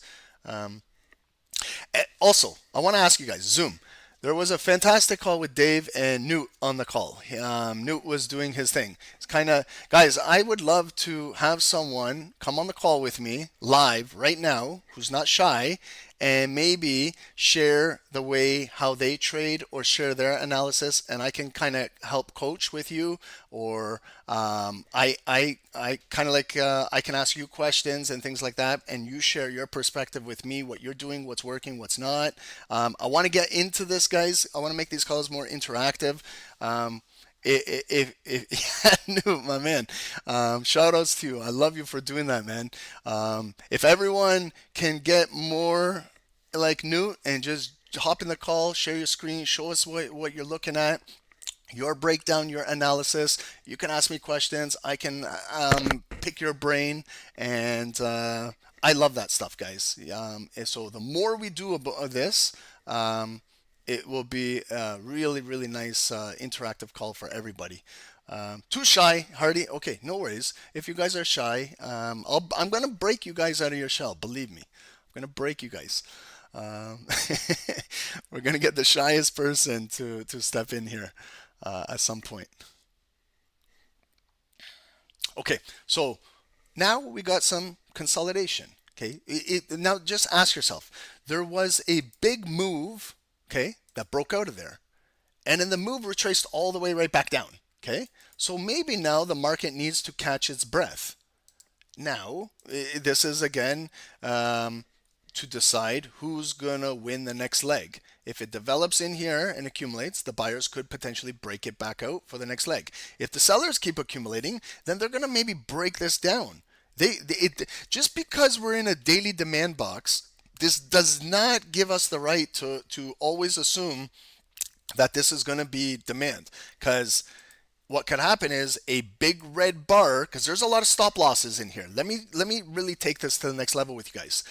Any one of these bars that bought in here, I can pretty much guarantee their stops are either inside, below these lows. Even these guys that bought this, their stops are somewhere in here, somewhere 50% of this green box. I guarantee you there's a shit ton of stops at 25.05, and there's a lot right here, down here. So if I was a market maker and I was really wanting to take the move up for the next leg, and I know that there's a lot of pending delta volume in here, what I could do is just bring it down into here, trigger everything, maybe even take out that low. Why not? While we're at it, let's take out that low. Let's get even deeper down into here, grab all of this, and then get rejected out of there, and then pull back. Now the depth of market recalculates. It starts putting in new orders, and maybe these are all now bid orders after the liquidity got swept from the lows down here, and now they pick it up, and then we have momentum to break out. Then we're gone, okay? But that is, if it closes below there, then we have to understand that the buyers are buying into maybe possible supply. And then if it does get rejected, we got to flip this entire green box red, and let's say it gets rejected, then we're moving down. It's the next leg coming down. And then all of these buyers that bought this pullback, remember the regional move we said at the start of the day was bearish, was sellers were in control. What if they still are controlling the market and still sell gold down? So that's why I kind of cleaned up my trading by trading zone to zone. It kind of keeps me in check. Yes, I'm looking right here for buying, but if it breaks down, then maybe that's it. Now it's still selling down. Then I got to flip my my psychology to not always consider just buys. Then maybe I got to sell with the market continuing pushing down, and then stop going against it and stop being stubborn in my ego and just stick with buys. And then when it starts breaking down, then I keep stacking buys and more buys and more buys, because we say, oh, it's got to go up. It's got to go up. No, it doesn't. The market can accumulate you and take you for a ride if you want. Especially if you're over leveraged, you can say goodnight to your account. So you got to be very smart with this. But it's still building. So we're coming up. So it's got a higher low that's being built in here. So it kind of filled the gap in below 50% here, and we're coming right back up. This candle is going to close in 2 minutes. Again, that white line, hourly 1H. It's not support right now. Okay, so remember, I'm slacking right here. I got to change it, the settings, and put in here resistance. Okay, just I don't normally do this when I'm trading by myself, but for you guys, so you understand that I haven't changed the line. All I've changed is the word from support to resistance until the volume can confirm to me that it can close above. Then again, we might be trending with the uptrend, and then we could either wait for a pullback to buy a discount pullback and then take it up, or we have to watch how this candle closes. It might close near the high and with no wick, and next candle could open green ignited and just right away just start filling off of the momentum of this candle. So I guarantee you this is coming from the 15 and the 30. Here it is. So this is a ugly double bottom on the 15. What I mean by ugly is it came down right there, it came back up, it came back down, and now it's coming back up. So I know it looks ugly because it's just bar by bar by bar by bar, but that's what we got to look for. See the follow through? Was there any follow through? The 15-minute candle broke out of there, hourly resistance, and got rejected back down. It's an inverted hammer. It's still filling. This candle is not closing for another 10 minutes. So what I like to do is I watch it. I dissect it by 5 minutes. So I can see the 5-minute candle just initially broke through there, and then they pushed it back down. But it's still coming right back up. Okay, so again, the free throws analogy. Follow through, follow through, follow through.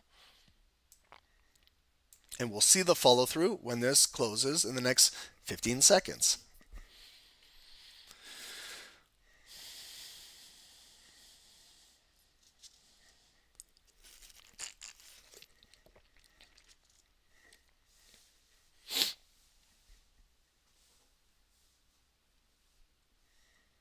Okay, so now I'm going to ask you guys, okay? I got a good understanding of this, but I want to ask you guys. So that impulsively broke out of there. The sellers pushed it down and closed it right there.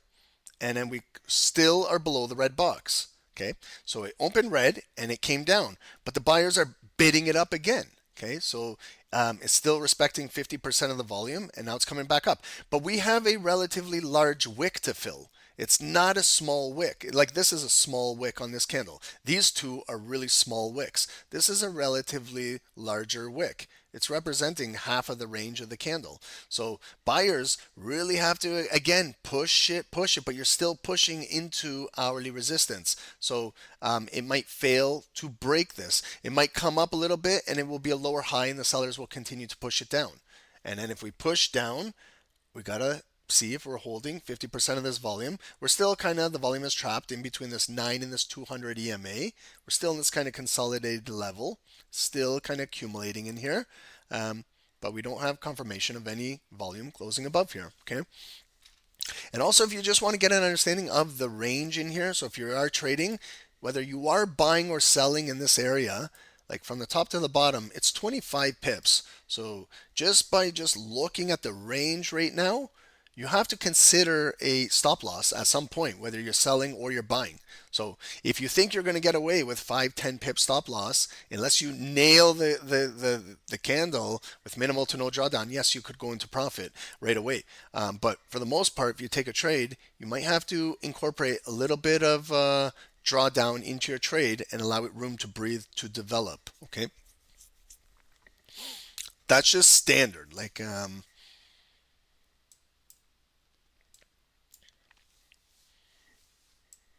okay, so we'll wait a few more minutes because things will develop when we get off this and we go to an index.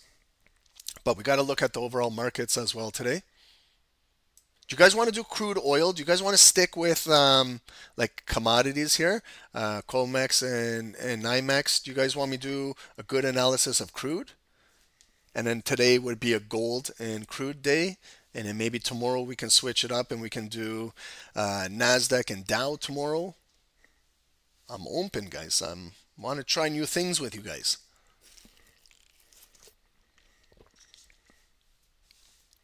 We had crude oil news today.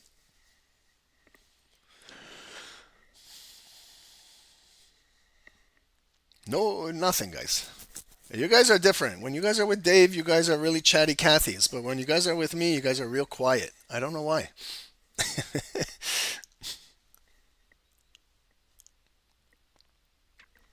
I know Dave has a lovely personalities and he's got a better beard. I know, I know, I know.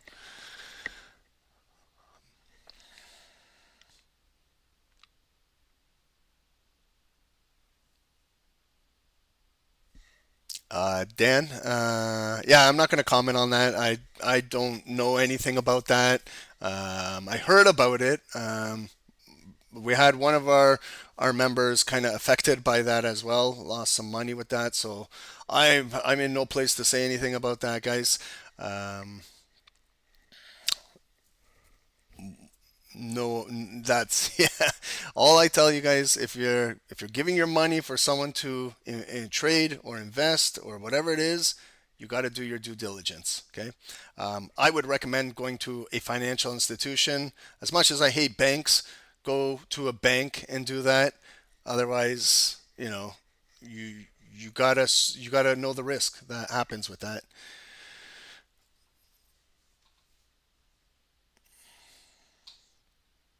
Okay. What guys, what's going on? Okay. So if you're trading in this garbage and you're taking impulse moves and things like that, you're going to get frustrated trading this. You see how we came in there?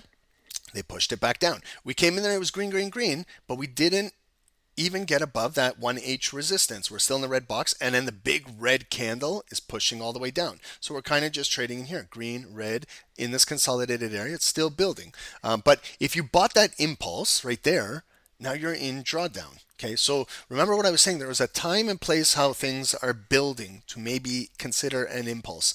But also, if you are taking an impulse, another thing that I've learned over time and with experience is you're going to make a lot of mistakes trading impulse candles. So the way how to lower your risk a little bit is I call them feeler trades, little test trades, micro sizing. If you get into a buy, and it's on an impulse and you don't have that conviction, that intuition like that bar, then maybe just use a really, really small size to feel it out. Yes, you go into a little tiny bit of profit, but then if it comes back down and draw down, you're not really mentally broken or financially broken. You're still in the trade. And then you see it's still developing. And then if it builds and builds and builds, your little feeler trade is developing and you're getting a real emotional feel for it. And then if it kind of closes above here with that volume you're looking for and gives you a nice retest, then maybe that's the one you go in with your regular trading size. But you let your little guy do the work for you. I call it like a soldier. It's kind of like a soldier discovering new areas here. I'm still emotionally involved. I see that I'm in drawdown or I'm in profit, whether it's a few dollars or can be $100. That's I don't really look at the dollar figure. I look at percentages, and then I utilize that. It's like when they say you got to have kind of an edge in the markets. That's kind of what I use to give me an edge in the markets. And it's helped me tremendously because back in the day, I wasn't using smaller sizing to speculate. I was going in one size, a big size, always. And then when something like that happens, I'm panicking. I'm like, it's a big loss because maybe you take a big size on that breakout. You know what I'm talking about, guys. If you're trading futures, you know your minis and you know how much they're worth and things like that. You guys know in Forex, if you guys are trading standards and doubles and five lots, you guys know that much drawdown, 20 pips, you're down $500,000. And when you didn't have to put yourself in that situation where you could have just been down 50 cents, a dollar, or $5 or $10. And it's easy to recover that small loss as opposed to recovering a massive hit on your account. Okay, and then the sellers are still pushing this thing down.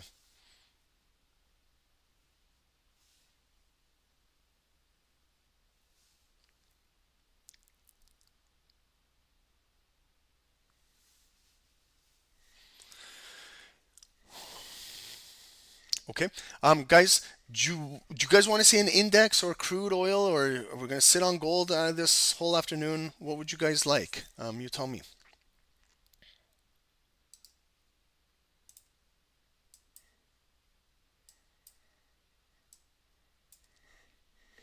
maybe what I'm going to do is I'm going to set an alert in the big green box. I'm going to set an alert maybe 50% inside here below these wicks, right there at 25.05. I'm going to set an alert here because if we go off of the chart, maybe I want to get alerted if we tap into this. And then I want to watch, are they going to sweep the liquidity down here and bring it back up? Or is gold going to continue selling off this afternoon?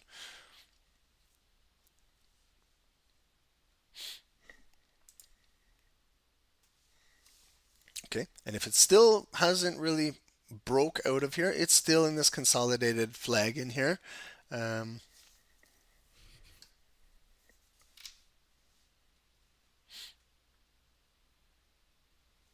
Okay, so big red bar now, possibly going to take out that low, and we'll see it come down in here. We'll see. Okay, so remember where I said there's stop losses, there's a lot of things going on down in here. Are they going to come down and really kind of, also the sellers might want to cover their position. Okay, sellers need to find buyers to transact. They got to cover. When you're in a sell position, in order to close it, you got to find a buyer. So maybe they're coming down here to find where those buyers are, do the transaction, shake hands, and we resume normal trading. So it did come down there. They broke the low again, coming right back up. Follow the candle into the close. 30 seconds to go.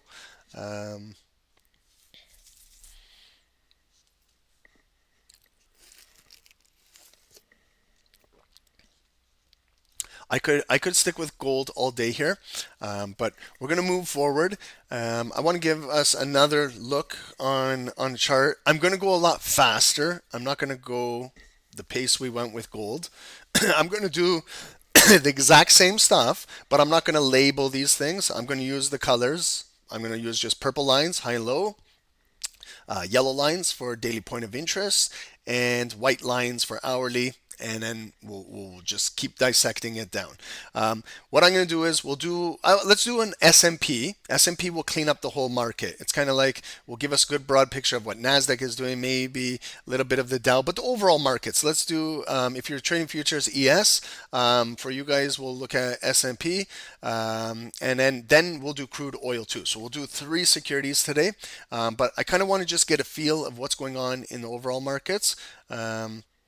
So let's move right over to US 500, ES, S&P, whatever you want to call it. Okay, so just looking at the 5 minutes, I see it's very bearish. We broke this structure right here, 5,500, 5,501, and now we're consolidating down here. Look at all the rejections, like right here, 5,494 rejected. There's my resistance. Here's some support. Here's this shitty consolidation, okay? But we're not going to do that. We're not just going to jump in on the 5 minutes and trade. If you want, we can, but I like to break it down more on the higher time frame for you guys. Okay, so we've now switched securities. Let's switch our mindset.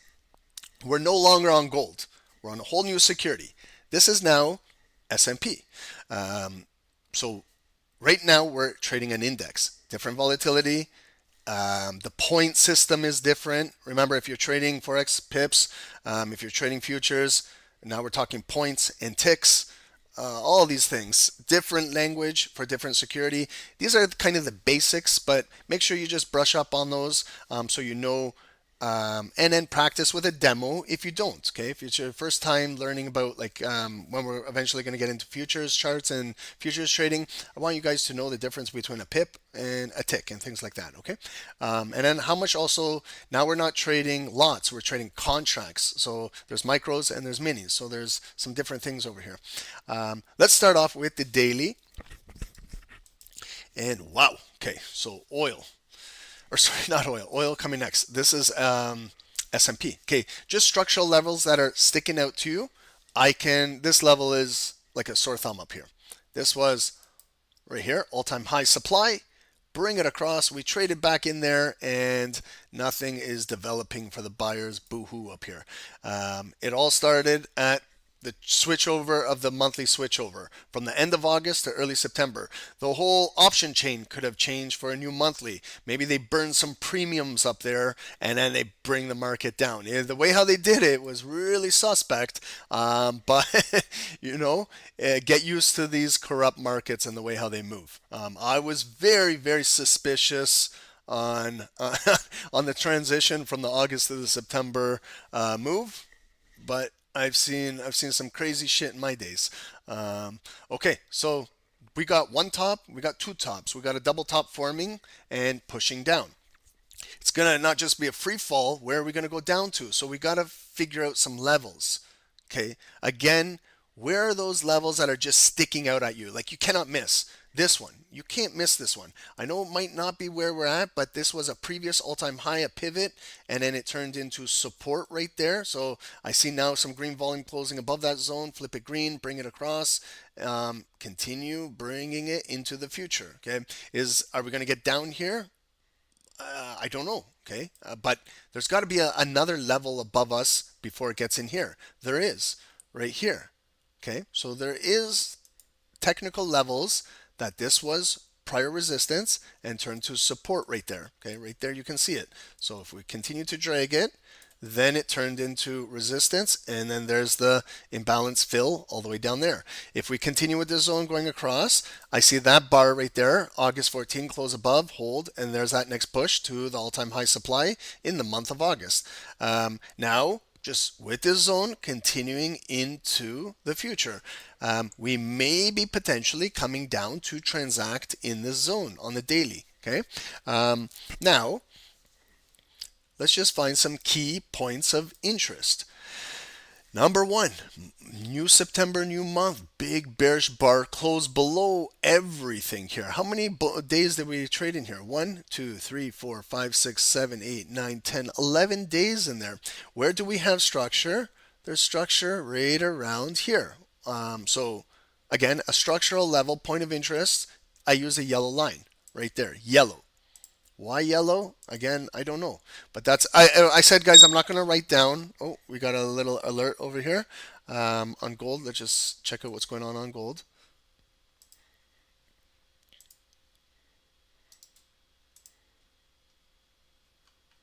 Sorry, guys, I'm just flip-flopping here, but we got an alert. Okay, so buyers are still holding the bottom. Okay, so kind of double bottomed in the consolidation box. We came down, back up. Came back down, swept the lows, coming right back up. Now, this candle just opened. This is where sometimes you may potentially want to take an impulse trade to fill in there. But if you do not want to and put yourself in that situation, let's wait to see if this candle can break this previous high. There it is. Okay. So again, time and place to take an impulse candle. That's where potentially, I know it's hindsight. I didn't take it. I didn't say I'm buying. But see how the double bottom was created in this consolidation? They swept the low. They came into the bigger. So they kind of grabbed some more volume and just naturally can fill. Take out that wick and maybe fill to the red box. And if you're a small time scalper, that's a target. That's jackpot right there. From the impulse break to the red box, again, measure your move ahead of time. That's 10 pips. Okay, and you could pip and dip. So you might be maybe 3 of 3 on your just quick little scalps, and they add up once in a while. But for the traders who are not impulse trading and you're more disciplined than us crazy traders, then you're waiting for this full body to close. It still has 3 minutes and 10 seconds, lots of time. Will it close above this zone? Will it stay above here? Will we get to flip this box red to green? Will we potentially get a pullback to maybe buy if there's a nice fair value gap we can see creating in this body? Will we have enough momentum to take out this high and maybe drive up to 25.11? So you see how nothing really red volume closed into our green box down in here. Okay, and then you got that nice big bullish ignited push, relatively shorter wick. There's the push, the pop, and take out this previous high and drive. Now we're testing this high, and it's still driving. Okay, so congratulations on gold. If anyone was looking for buys or got in on any of this action, next thing you got to do is controlling your risk. So where did you place your stop loss? Where are you comfortable keeping your stop loss? If you go to a break even right now, it might be early and then it might come down and tag you out. You have to factor that in. But it all depends on your style of trading, what time frame you're really paying attention to. Maybe you're holding this gold for longer duration. You're not worried about a couple minutes here to scalp 10, 15 pips. You're looking for the bigger move. So maybe you still keep any one of these candles, any one of these. I would realistically place my stop below that wick and somewhere in this green zone. You have to factor that in no matter what. So even if you took a buy on any one of these candles, okay, I'm going to go from the high end, and your stop right there, that's 22 pips just below that previous low. If you want to go 25, it's down to there. Some traders are saying they're all the way down there. They're risking 40 because they're going to allow this thing to develop for a couple hours. Even a pullback down here, they're looking for it to, and they're looking for bigger fills. They're looking for up here. They're not looking for this little small imbalance that other kind of scalpers are looking for. You guys are looking for that big move up here. So you might have to widen your stop loss a little bit, but you're still below solid structure. So there shouldn't be panicking. But if you're placing a 40 pip stop loss, then you should understand what type of lot or contract size you're using in there, so you don't need to panic when you're in the trade, and then calculate if it stops you out your potential loss in real dollar figures or percent, and are you risking a lot on that trade? Can you still gain it back? So sometimes you got to allow trades to develop. Okay. But gold, okay.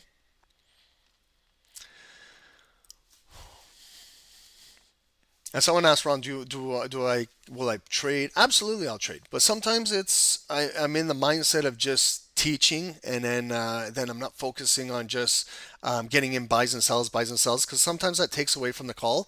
Sometimes I just like to have a fun session and just teach you guys what's going on. And then we get back in the markets and we do our thing.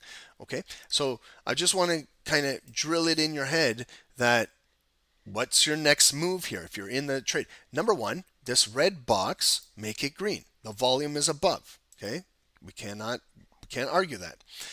Maybe this consolidated zone, we can get rid of it. We've moved out of here now. Now we're testing up here. So it initially broke out of the red box, came and closed right there. I would also be looking at 50% of this candle in case there's a pullback. From the opening price to the closing price, 50% of the volume is approximately right there, 2509. So if it does come back down, red, I would expect the buyers to still respect this point on this big bullish candle that broke through here. Then maybe there's a pullback and then kind of slings up.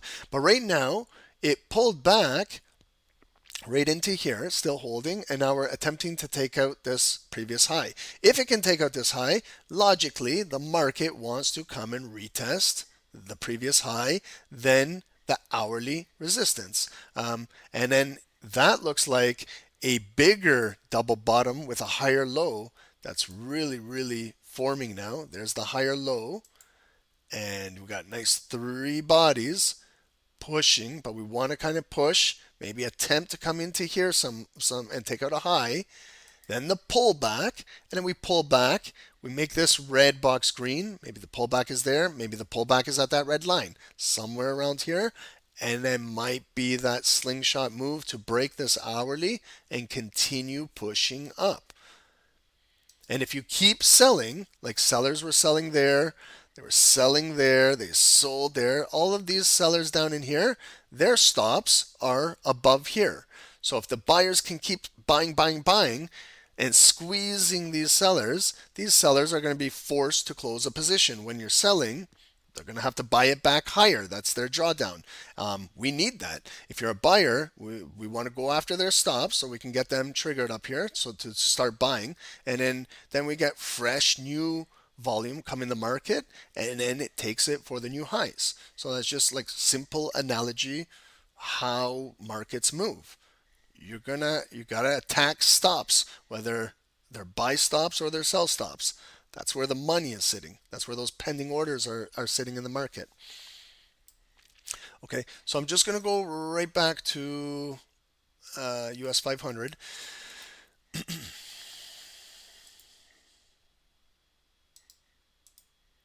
Okay, so we were on the daily right over here. So just shifting focus back to US 500. So right here, that zone. Again, I'm not going to write over here on the settings like daily point of interest, resistance. We're below, okay, but that's a critical zone.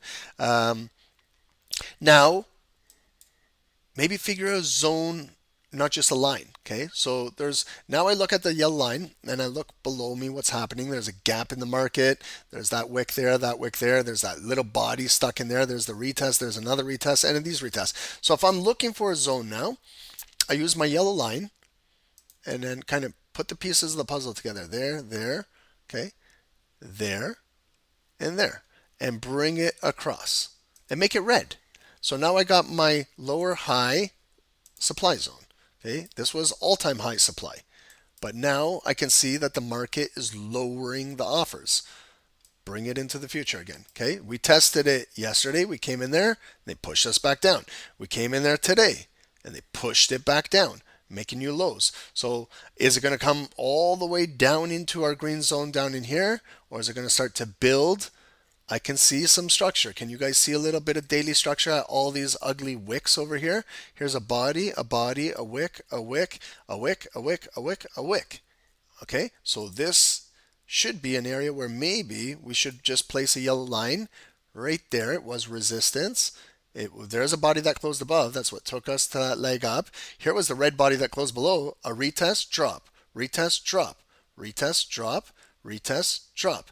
Big bar come back up, close, and that's when they faked out the market on a Wednesday, Thursday, end of July. Again, end of month corruption. Look at that big move, July 31st, and then they open August where they slam the market down. Same shit that they did over here. There's our month end, August, and there's that September, and then they slam it down. So these things happen. Now, let's follow just some critical daily candles. Big red bar pushed down Tuesday. Remember, U.S. banks were closed on Monday, allows for some funny business. And Tuesday, very bearish day. We came back up, new low, closed with red volume. Today we opened, okay? So critical areas.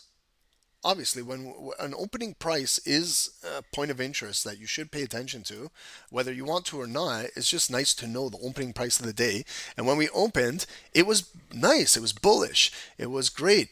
The market was moving on that news we had this morning.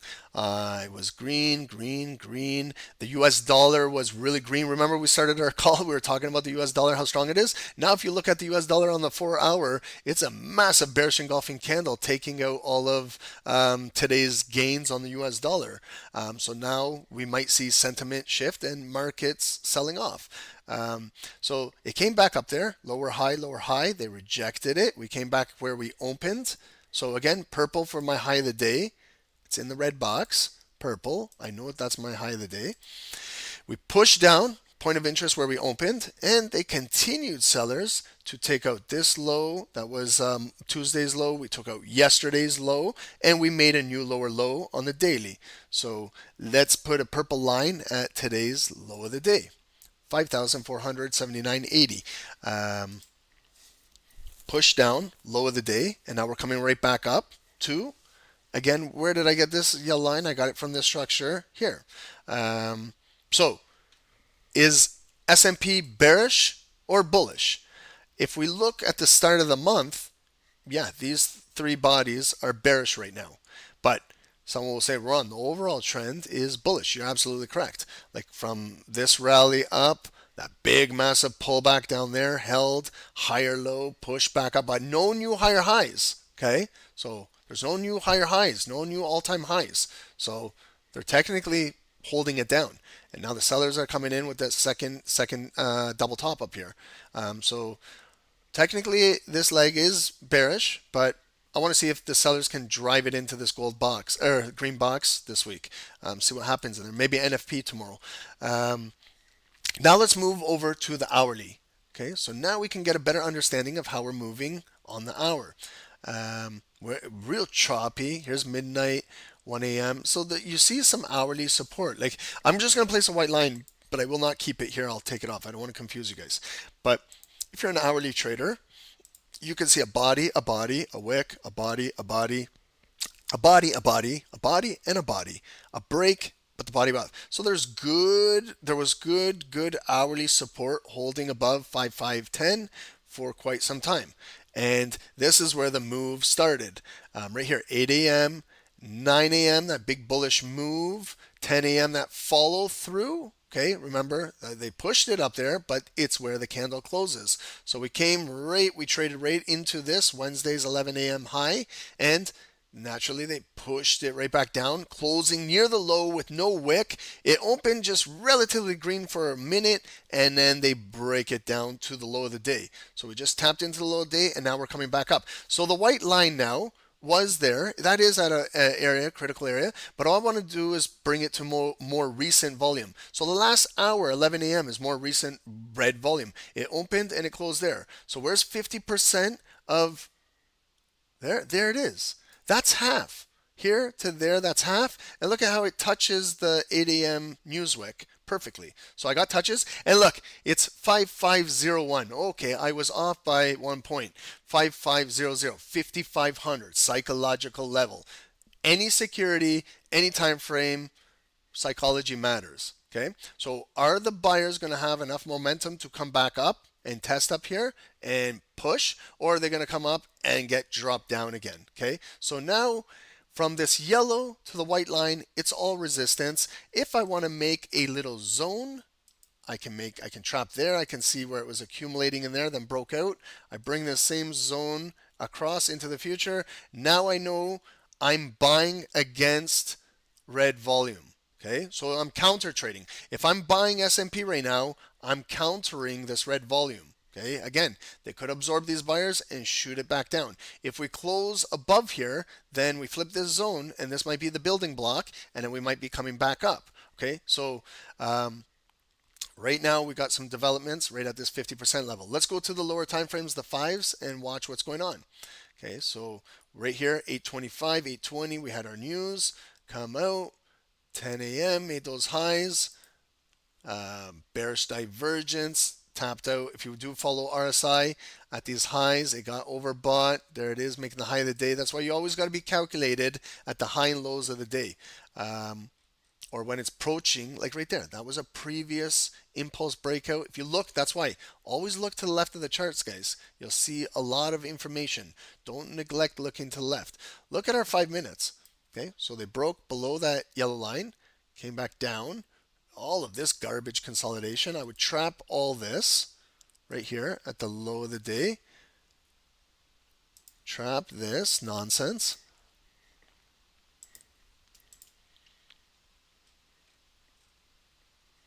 And then we see, so now it's at the low of the day, it's building. Will we have maybe a push back up? Close, a pullback. We can flip the zone, red to green, maybe a pullback in here, and then the buyers are rallying it back up to 5515, 5516. Maybe it comes up there. That might be resistance. They push it back down. We find the structure of this move, that volume that maybe pulls back into 50%. Then we got enough momentum to start to break through here and start coming back up. Or they could just sell this thing completely down.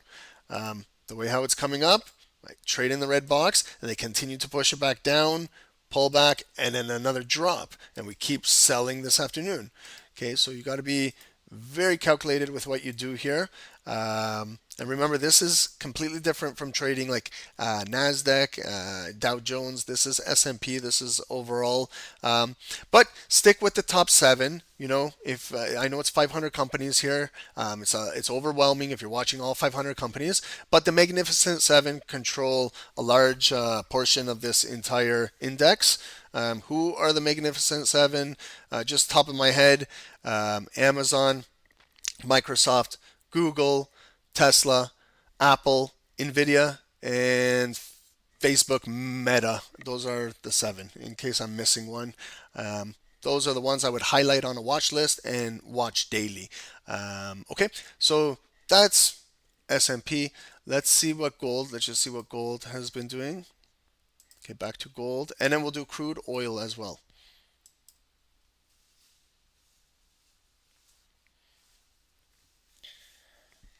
Okay, so gold, what's happening?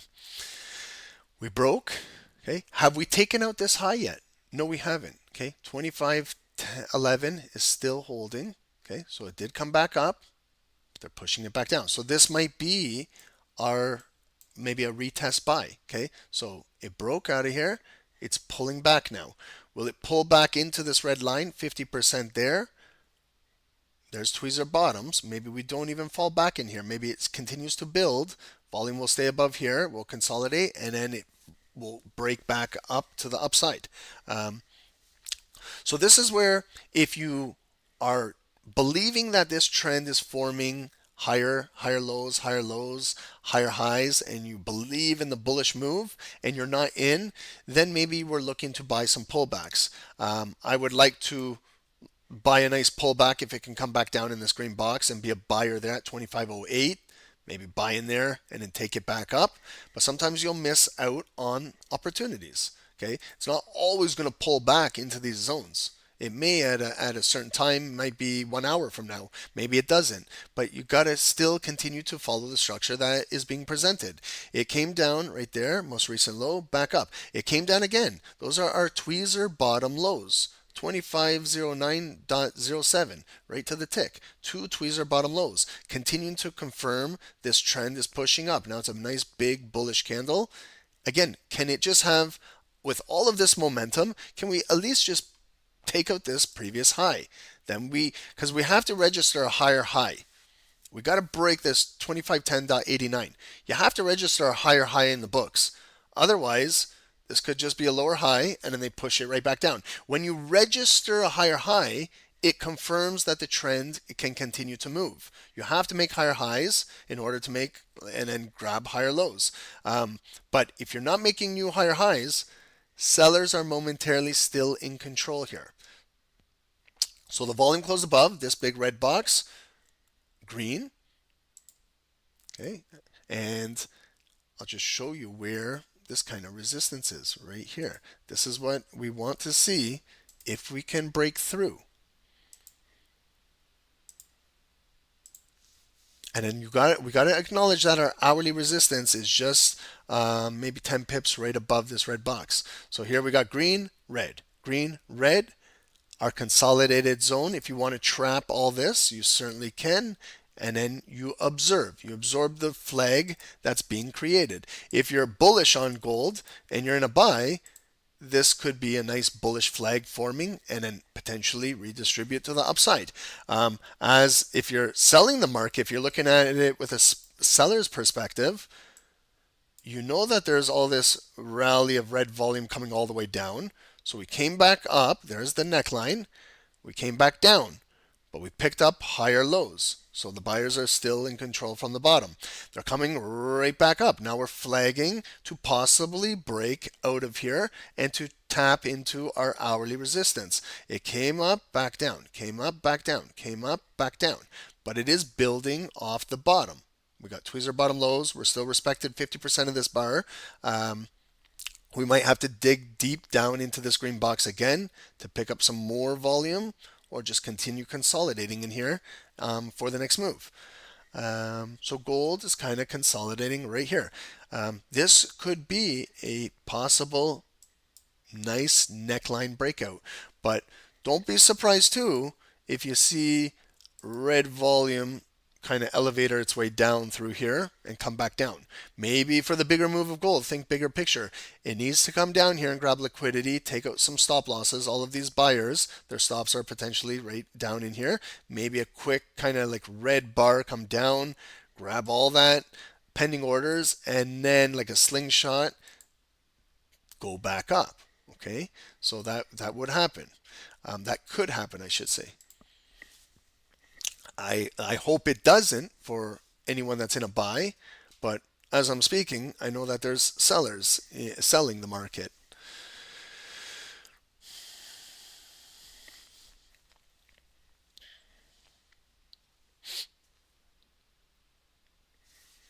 And then if you look at higher time frames, don't neglect higher time frames as well. Always keep an eye on your higher time frames. Look at your hourly.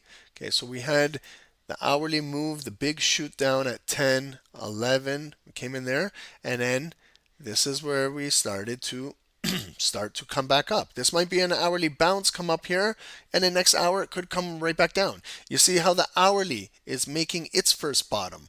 The hourly is making the first bottom now and coming back up. Maybe it will potentially come back down. And then we got to see the bigger, will it be a big double bottom on the hourly? Will it be a double bottom higher low? And then the hourly is continuing to break out this afternoon. And then we can continue looking for scalping our way up. But also pay attention to the higher time frames as well, as much as you can.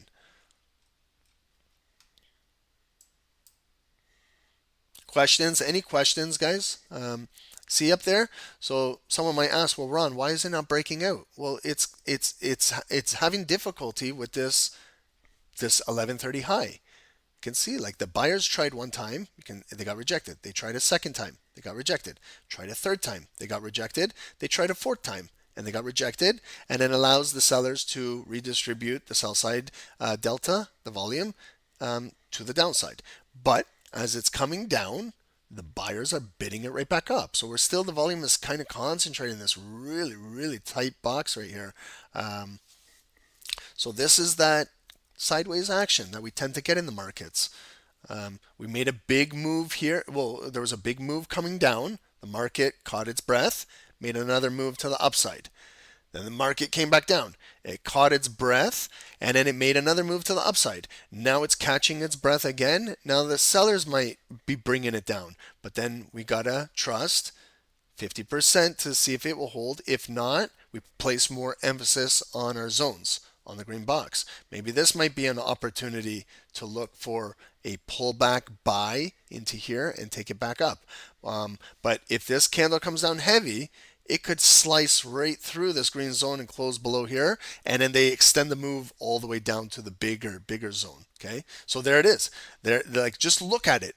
Look at how they closed it. It came closed right near the low, no wick, ignited red pop and drop. Okay, so as a scalper on the 1 minutes, if you really dial into that, I'm telling you, you will become a better 1 minute trader, 3 minute trader, 5 minute scalper.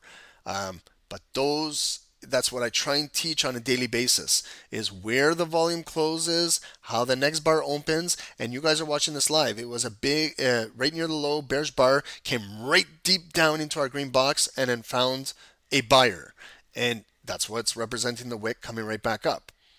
So now when that is coming back up, remember the way how it opened. It opened very, very hard with an ignited red head and selling pressure right away on the open. Okay, so it's kind of like a statement candle, I call these. So the buyers are buying, they're trying, but could be a lot of volume in this bar that keeps absorbing them and keep dropping. The buyers need to keep bidding it up and flip the sentiment of the candle. Remember, it opened red right away. So we got to maybe see a flash of green, and then you change the sentiment in the candle, and then the depth of market could change and start to come right back up to here. This green zone got invalidated with this red candle that closed below. So just going through again the motions. I know there's going to be a lot of boxes now, but when we're in a tight area of consolidation, you're going to get you're going to get quite a few of these zones. So now we're maybe going to consolidate down in here. See the good answer from the buyers. So they said, okay, you want to sell it down into us. We're here, and we're buying it right back up. So they flipped the red open and pushing it right back up. We'll get a better understanding of the close, but sometimes this is where it's trading real automatic and robotic. Okay, I trade very robotic. Sometimes it's hard for me to do on these streams because I want to hold trades longer for you guys, but moves like this, like when I'm trading, see how it came down red if I was in a sell and it opened and just kind of flushed down in there. That's a good opportunity to close your trade in the green box, So I know we want more, but look at what can happen. Now the sell is probably coming to your break even, and it's coming right back up because the overall trend is still respecting these zones. So sometimes when you take a sell, you got to be disciplined enough to maybe grab some money in there, okay? Unless you are looking for a bigger move. Unless your stop loss is above here and you're looking for it now to continue to get absorbed and drop down. But that's not always the case, you know. Gold is moving pretty good for education today. I will not lie. I hope you guys got good education out of today. I tried to cover everything, like talk about everything. How to take an impulse trade, how to wait for a pullback, how to set up your zones or your point of interest, bar by bar analysis, what the wicks represent, what the bodies represent, the psychology of the 50%, utilizing indicators we were using, all of these things. I'm trying to put it together in a package to show you guys that we're going to see everything in these markets. And if you guys have any questions, I'm more than happy to help you or answer your questions.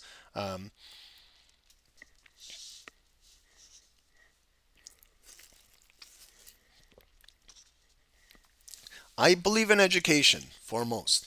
I know it's exciting to watch someone trade and take buys and sells and things like that, but everybody does it. You can go on millions of channels on YouTube and watch someone right now trading live. It's I can do that too. I can go watch, but sometimes I'm watching a live trader and they're not really breaking it down. They're just not giving me what I need to know. Um,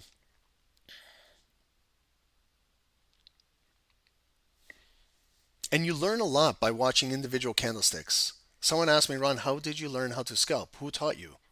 I taught myself. I taught myself by watching these things all day without even taking a trade, just by watching them. I know it's boring, but that's why I smoke weed. You smoke weed and you watch these things.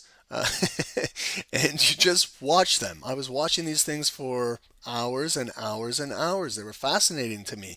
I was really, really fascinated by these things. And then I started to see that they do the same shit every single day. Every day I'm like, come on, they can't do that again. Come on, they can't do that again. Are you serious? They closed in near the low and it's ignited red and that drop, the pop. Are you serious? Like all of these questions, I started saying, oh my God, like how do they continue to do this on a daily basis? I got to learn this stuff.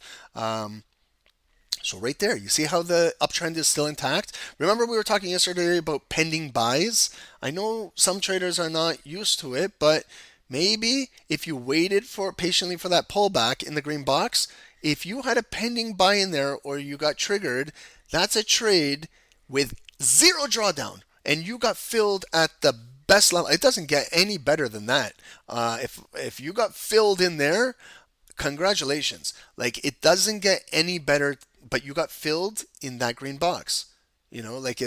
That's why I use this green box approach, red box approach. And I don't stop. I bring it into the future because later this afternoon, gold could come back down and give me maybe another opportunity to get in here. Now just watching this, where did we close? We came back above here, closed. Okay, 50% of the red bar, open, close, 50% is right there. They came back down. But now what I would momentarily do is flip this red box green because we're above it now and it's still building. But look at how they're struggling. They're struggling to break this high up here. So it's coming up again with momentum, more volume. Maybe these sellers close their position in the demand zone and now we got new interested buyers stepping in here. Maybe we can bull flag consolidate our way through here and we continue to break for a new high. More importantly, this is our hourly resistance. If we can flip momentum this afternoon and get volume closing above there, we could potentially fill to daily point of interest resistance 25.14, 25.15 up here, 40, 50 pips away, not too far away, but again, this is the battle going on. They came up again with this added volume of this bar right here. Came up again, and again the sellers are pushing it right back down.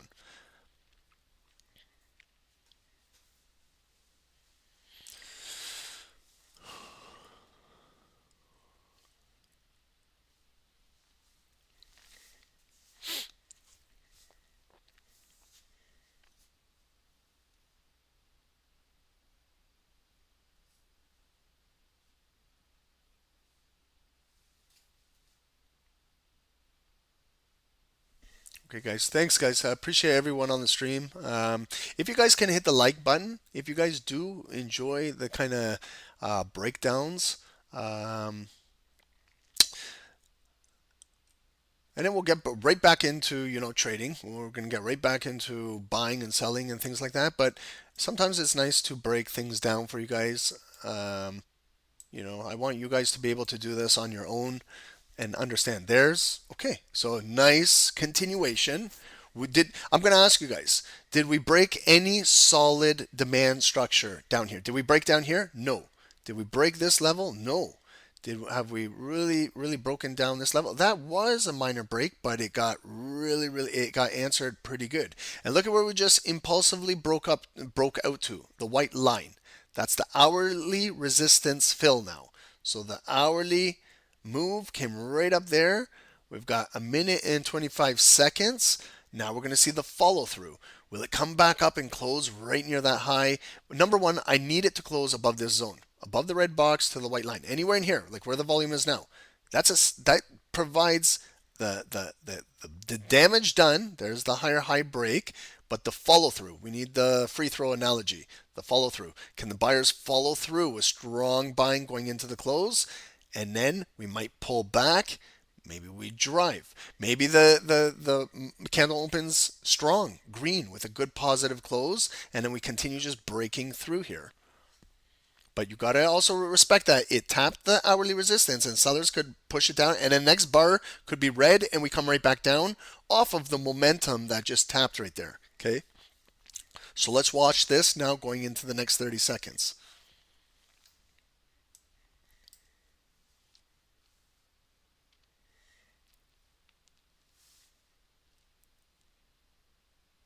And then in a few weeks, guys, I'm going to get a Top Step account, maybe 50,000, 100,000, and I'll trade it live with you guys just on the live calls. And hopefully I can try and pass it with you guys, whether it takes me a month, 2 months, 3 months. But then I can actually put in my orders with you guys. We can track the profit and loss. I can show you guys how to move like the stop loss, the take profit and things like that. So you guys can visually see it. And then we'll go ahead and do that. I just want to get more information about Top Step. I've never used them before. So just want to gather up as much information and get comfortable with the platform and see what they offer. And then we're going to switch over to looking at futures charts. So we'll be looking at NQ, we'll be looking at ES, we'll be looking at YM, we'll be looking at GC, we'll be looking at futures. Okay, until we work our way into getting into stock and options with you guys. I save stocks and options for later because it is probably the most advanced learning. I say advanced because there's a lot that goes into it, like learning the Greeks.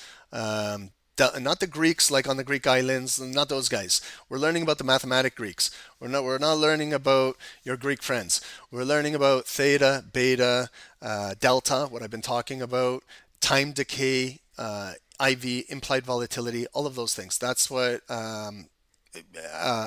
affects the premium on an option. So we'll be talking about those.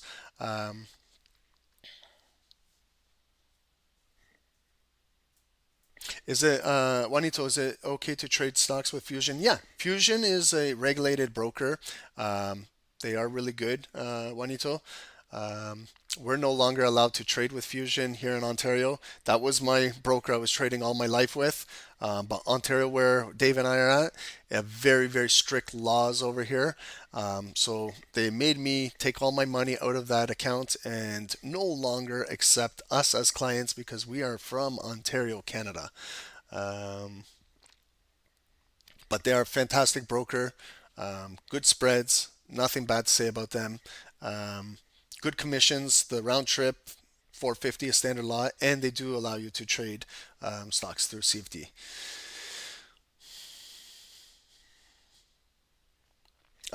Question, Hurst, good question. Do I pay attention to Chooch and Boss? So I'm assuming change of character and break of structure.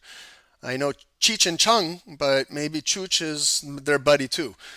Chooch, okay, is just another name for What is this? I'm going to ask you guys. See how we broke this high and we got this high? Is this a BOS or is this a Chuchi? What are we saying here? Is this a change of character or is this BOS? You guys tell me. You guys educate me on this. I don't know. I don't trade like that, but just you guys tell me. It's just, again, a different naming of the same shit we're looking at every day. What is it? Who are the traders here that do this? Is this, I'm just playing, but I want to know, is this break right there, is this a break of structure or is this a change of character? This move right here. You guys tell me. Come on. I want to learn, guys. Teach me. Change of character. Okay. Why is it a change of character? Tell me why it's a change of character. What changed here? What character changed? Now some of you guys are saying break of structure. So BOS. So do you guys even know? You guys are confusing me now. Tell me. See, you guys are the educators now. I'm learning now. This is a break of structure, in my opinion. Okay? Because this was the previous structure right here, and it kind of broke it right now. Okay? A change of character, a change of character might be like if you break down, like look at the character that started here, like this. If it, I don't know, I'm just saying, like if the red come down through here and take out these lows, that could potentially change the character, change now sentiment, bring it down there, then it comes back up, and then now the sellers step in and the market is selling. So we've broken this trend cycle that's kind of pushing up like this. If we lose this support down in here, that could maybe change the entire character, okay? But guys, I'm going to be direct and real honest with you. I don't get caught up in the names. That's one problem. I had a one-on-one the other day, and the entire call was, is it called this? Is it called that? Is it called this? Is it called that? 2 hours of we were just figuring out what things are called. I'm like, okay, I listened to you for 90 minutes about what, if it's change of character, chooch, this, that. And then I said, let's look at it this perspective. Let's just go the old school way and just trade with common sense here and forget about the names. And he's said that it was kind of, he got a better understanding by not focusing on the names and just focusing on the price action. That's up to you. I'm not gonna, I just don't trade what it is. I don't even know what it is. Okay. I feel embarrassed saying that. Like, am I the only one in the world that doesn't trade that style? I don't know, guys. I'm not big on names. Okay. I'm just looking at what happened. To me, it's an impulse break to the hourly resistance. It did get rejected. There was no follow through when we broke the previous highs. Change of character, break of structure, whatever the hell you want to call it. And coming back down, the buyers are still buying in here, but we need follow through, close with volume above. We build, and we're going to continue building out of here.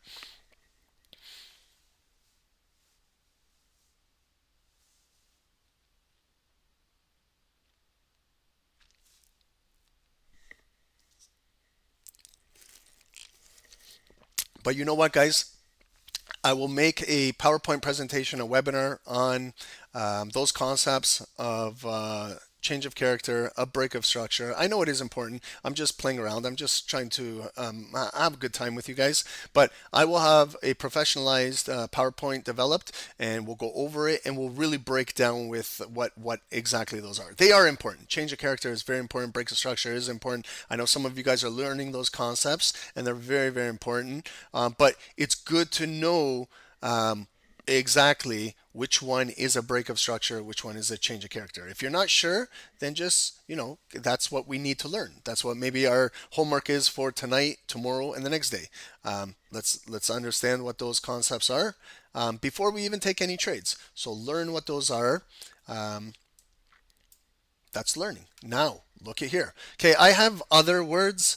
Like break of structure and things like that. I got my own fancy words. Sometimes I look for a fuck you candle. I know that that's not a professionalized word that they use, but sometimes I look for those FU candles. I know it's not proper. I know it's not professional. I know it's not technical, but when you get hit with a big FU candle, you're going to know exactly what Ron is talking about. So I'm not looking for change of characters and break. I'm looking for fuck you candles. Those are those candles that just come down, come up, they liquidate, and they reverse. And that's a big FU that the market makers are telling us retail traders. I know it's not a fancy name, but that's what I look for. I look for liquidations. I look for, like right here, it was buyers got sucked in. They dropped it down. They're coming back down. Again, they brought it up. The buyers bought up there. And do I see follow through? Do I see any green volume trading above there? No, it's now coming back down. So we could be potentially breaking down now. Where? When they triggered the hourly resistance. Okay, up here. But it could continue to build. So it's still holding the green box. As much as the sellers are trying to push this thing down, there is still good heavy support still in here. Yeah, SMR, those candles will change your character, all right. Yeah, they will. Yeah, if you want to know what a change of character is, get hit by an FU candle, and I guarantee your character is going to change real quick. That's how you'll know if it's a change of character.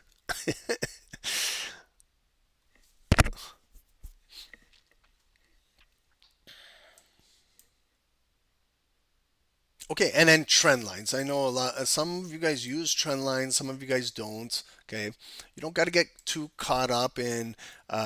Well, do I place the trend line below that line? That line? Where do I connect these things? And you're getting stressed out. Just kind of just get a good indication of the trend. Okay, that's telling me that that's the potential trend. If I stick with the trends, like right here, I can kind of see the trend. That's the overall trend. Inside here, yes, this was an impulsive big move come out, but it came right back in. So this was a fake out. Fake out is still trending inside here. It came back up. We're still within the trend. Pull back, tap into the lower trend, come back up to the upper trend, come back down. So things could be developing. If we start to lose down in here, we could see gold potentially come all the way back down in here, unless it breaks the trend. But we have similar like this candle where it breaks down in the green box and comes back up. So if we break down here, we might come back down into the green box and then we shoot our way back up. Now things are getting really tight. So what I can do is kind of open up the zones for you guys to see a little bit more clearly. Now you see the range is really opening up. Okay, and this could be one of those moves, okay, like this, where the market is pushing down, the bearish rally down here. Now we are making our way back up, but this is where possibly they could slam it back down. Okay, you know, you've seen those patterns before. I'm not saying it's gonna happen, but if anything, if we lose this structure right here, yeah, potentially that could happen.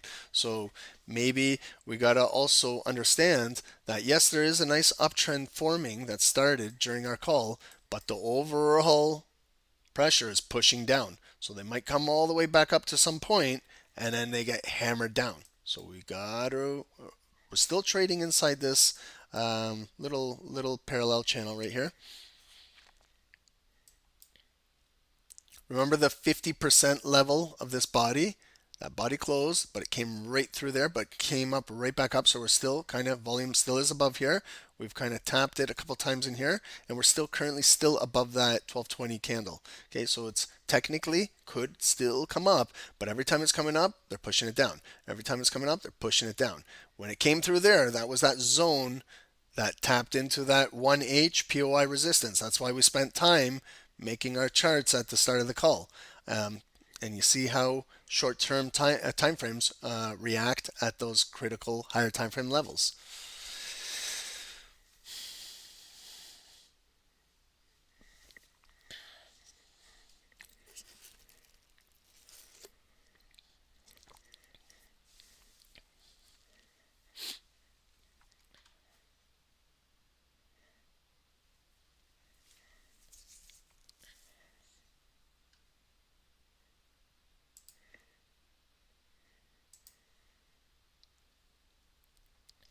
And then S&P, okay, we're down 0.5% today. Dow almost down 1.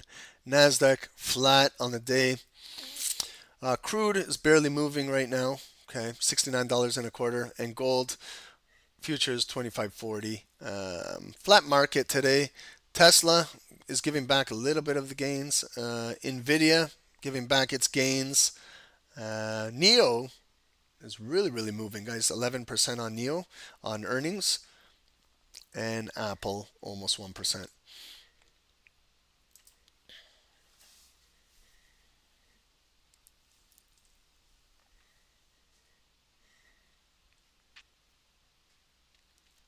And then, guys, don't forget tomorrow is NFP, Friday morning, 8:30. Trade careful tonight when you're in London going into NFP, and be very careful during NFP when they release the numbers. You might see some fluctuations in price in whatever security you're trading. Don't over leverage or risk. If you do, just understand the consequences with that. I know some guys say, Ron, I'm going to put a buy stop above and a sell stop below, and one will get triggered and I'm going to make money. And it's an adult I'm talking to. So what do you want me to say? I say, just make sure you know the consequences.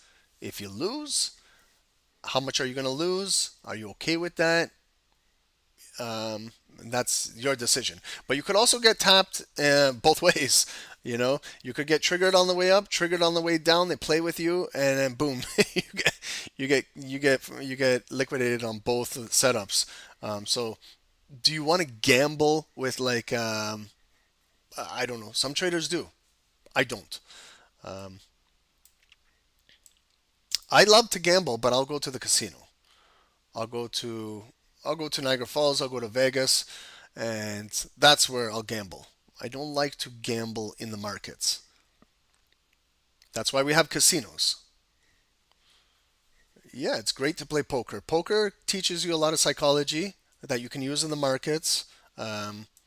Poker, you gotta calculate probabilities, good setups, pot odds. Are you risk management, right? Am I risking $100 to make $100 in poker, or maybe there's $1,000 in the pot and I'm risking $100 to maybe hit a up and down straight or a flush draw. Maybe if I'm getting 10 to 1 on my money, maybe it makes sense to see the next card.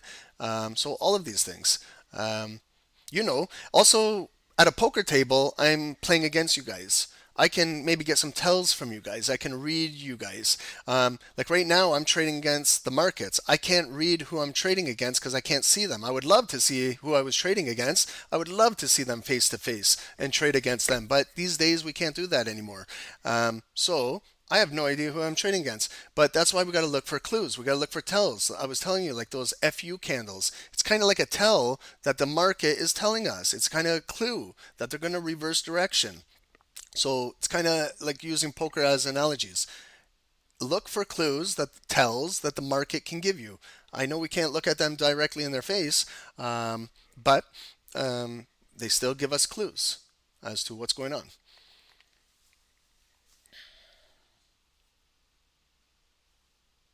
Crypt? Well, Juanito, you love fishing and poker. We got to get together because I love fishing. And I love poker too. We should have a poker night here, SST one night. We'll go online. We'll play in a one room together.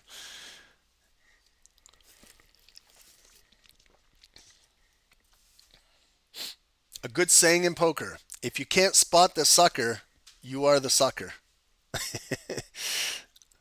Watch Rounders tonight, guys. You want to watch a good old school poker movie? Watch Rounders. It's probably the best there is out there. It's with Edward Norton back in his day, in his prime. He was amazing.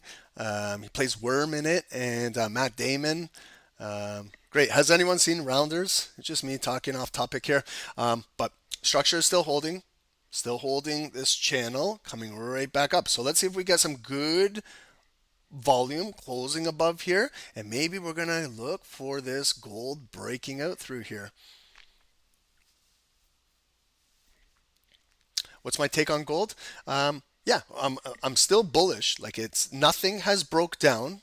Okay. Yeah, there has been red pullbacks, but they're still holding in these areas. Came back up. We broke for that new high. Okay. It's important to keep trending up. You got to break a high. Okay. That was the high breaker. And then it got, sellers were right there. They brought it down, but look at the answer from the buyers. They're right there again, bringing it right back up.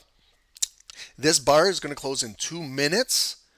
And then we're going into 115. If we get that nice volume, maybe things are developing. Maybe it might make a new high. Maybe we might get a pullback, and that might be an opportunity to get in if you're not in on gold.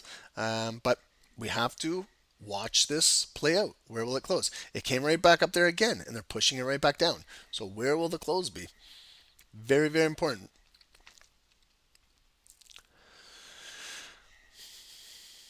Going back to rounders, anybody watch rounders or just me? That's going to be on your homework assignment. I'm like one of those teachers, a fun teacher. I'm a fun teacher.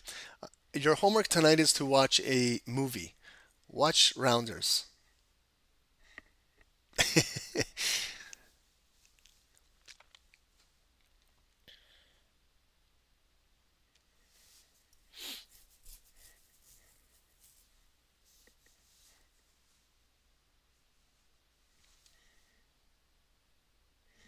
Okay, so here's our close in the 1 minute. Again, let's look at the 1 hour. Okay, look at our 1 hour.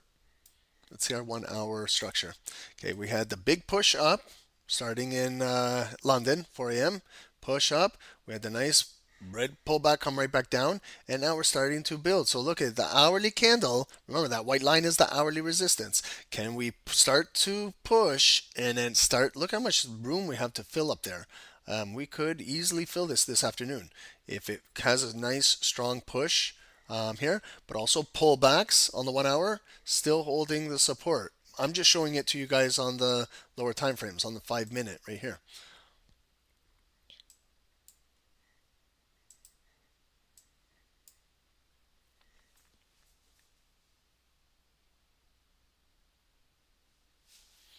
Yeah, Dave, sometimes I get the words volume side. It's all good. It's all good. It's trading, you know. Sometimes New York volume is shitty. Sometimes this post New York volume is the best. Sometimes power hour is good. Sometimes power is bad. Sometimes London is really nice volume. Sometimes it's not. It's just you got to take it what the market gives you. Okay. I know that some days are going to be good trading volume. I know that some days are going to be horrible.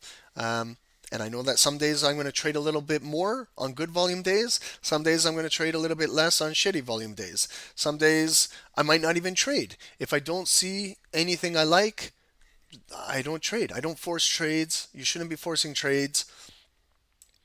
If you find that you're forcing trades, then we gotta polish up why you're forcing trades. You don't need to force. Try and get in the habit of allowing the trade to come down to you naturally. I know it takes a lot more time, but you'll have a high probability of success if you wait. Like for example, instead of buying those highs up there, buying this high, buying those highs, if you just waited for that pullback right there and you bought that, you would have made a little bit of profit on that move up. Okay, we pulled back, but it's still holding where this move started, still producing higher lows. See where that candle body closed? Again, look at how tight it is. It's just in a really tight range, and this is where you shouldn't be forcing anything. See, it came up, back down, the candle opened red, came down red, red, red, red body, still below here. But now let's we got to follow it. It came down. The low is right there. It's a higher low from over here, higher low from over here, higher low from over here. If the depth of market can keep asking up here and create this depth of market above us at this hourly resistance, this is where the possible flip can happen and continue to move up.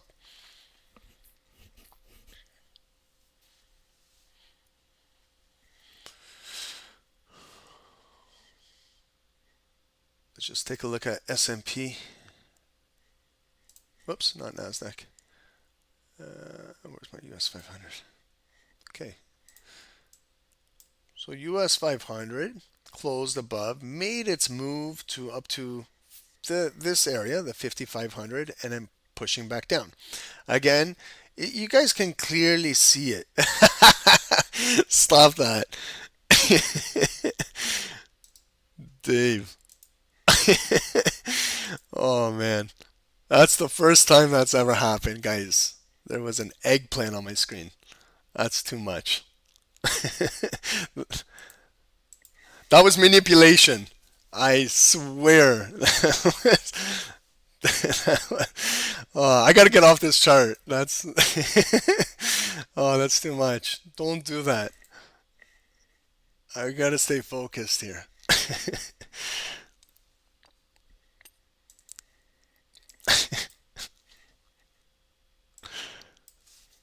Oh, you gotta stop that. Okay. Bullish candle. How many of you guys are in buys or holding buys? And how many of you guys, unfortunately, are trying to sell this move? Let's be honest. Maybe some of you guys are neutral. Juanito, you didn't see that? Good, good, good. That's going to be on the bloopers list. I hope you didn't see that. Okay, so we've got a bullish move breaking out. 60 seconds to go. Are we going to take out that high? Okay. Hourly resistance. Are we going to tap in that? Maybe we're going to get our first body to give us closure above this area in this entire call. We haven't had a physical body close above here. Okay, so look at this thing. We're pushing new high. It's filled that little gap in there. This is a strong move. We're closing in 30 seconds. Okay. If we get the volume to close, we're going to flip this red box green. And then maybe we look for a pullback down here. Or you got to judge the way how this candle is going to close. Wow. Okay. So this is, they're really pushing it through here. Okay. So this is a new higher high breaking impulsively above our hourly resistance. Very strong move. It could be coming for sell stops. All of these sellers here have their stop losses up here. So it could be coming right through here. So you guys are absolutely correct to stay long on this option. There's the move. Okay, so first thing, real quick. Look how it closed right near the high. Okay, ignited bar. Okay, it should have opened green and kind of took that few ticks out and kept driving. It's ignited red. They're pulling it back. See now how my white line, I don't move it. It's literally right there at 50% of the body of the candle. Opening, closing price, there's 50%. And it's kind of right at that wick, right at that wick. So a pullback right into here at 2,511 and 50 cents. Maybe if the sellers pull it back right into here, then that's where it might be the buyers are sitting. If it cannot hold here, our original area that used to be supply could be our new demand area. So same zone, stretch it across. Now we came down utilizing this trend line. It's respecting that trend line. Now it's popping the wick and could drive. So the only thing we got to do is just take out this high right here. It's not too far away. It's this high right there. 2,512 and 82 cents. If we can tap into that high, then look, there's just this red bar right here, and where that right there is the daily point of interest of resistance. That's where maybe there could be some selling pressure, and there it is. This candle at 1040, red open, close. Half of it is right at our yellow line. If you're looking for a little zone, a little bit above, a little bit below, bring it in there, and that might be where the big sell order is waiting up there, if we do eventually get in there. Okay, so this is me just creating my chart as I see things going on. Now we might be pulling back. Okay, so it came up a little high. Did it take out that previous high? No, it didn't. So you can call it tweezer top highs. It's pretty much identically tapped right into there, and they're pushing it down. Will we get a nice right here? So a little bit above this white line, a little bit below green box. Will we hold right here on the short time frame, just holding this move up right there, that green box that I just placed? Okay, let me zoom in. See how we're coming down. Okay, red, red, red, red, red. We should see maybe some buyers hold this big candle. But the sellers might want to come and retest down in here. And then that might be a good opportunity to buy a pullback. Okay.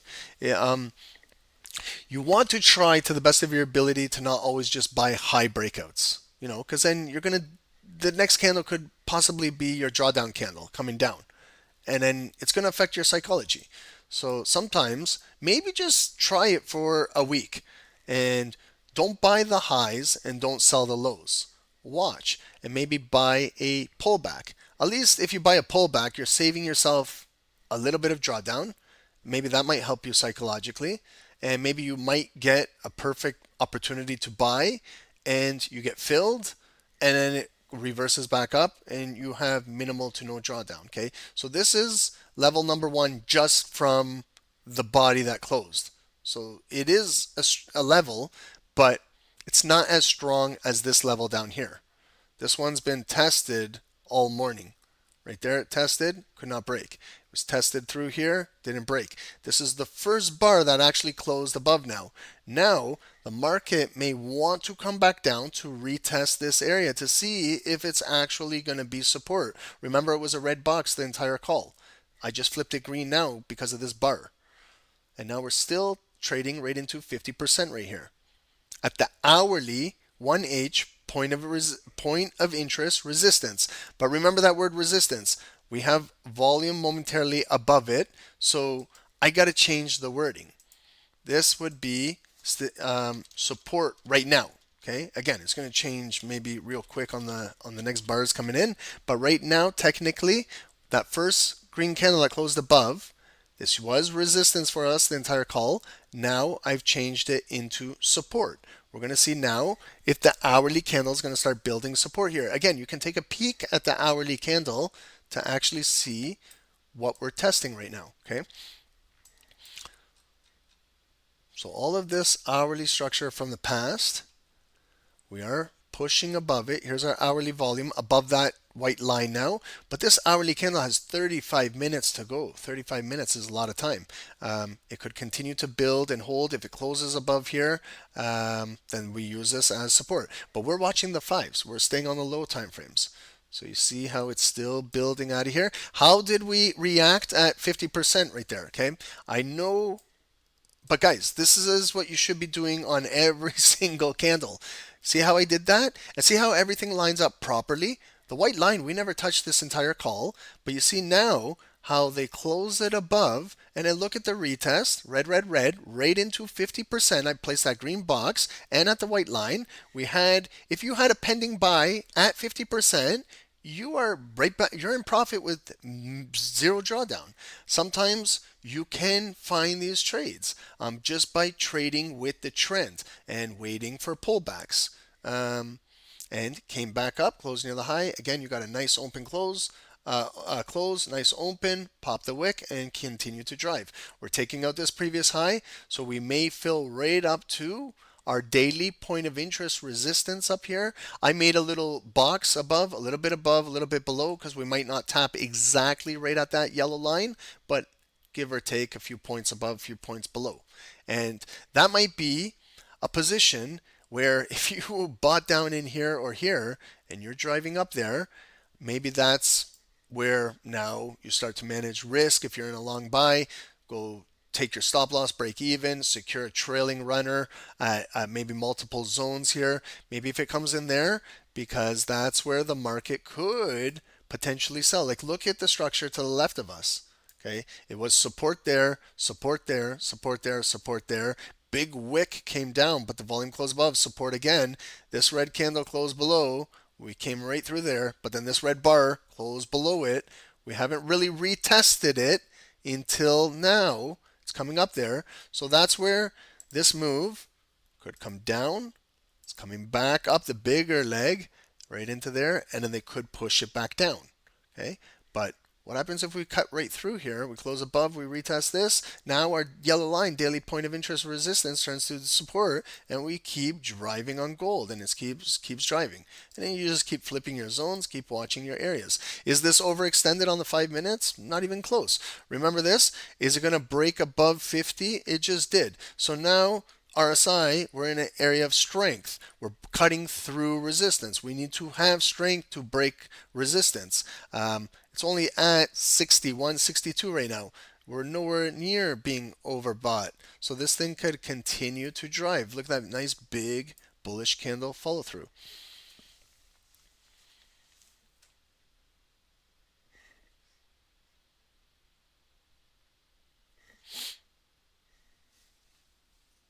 Philip, thank you. Yes, guys, if you can hit the likes on the call, guys. JT, the eggplant candle. Yeah, the boner candle, the eggplant candle. That's a new concept. Okay, we'll make a new webinar on the eggplant candle. Coming soon, guys. Coming soon.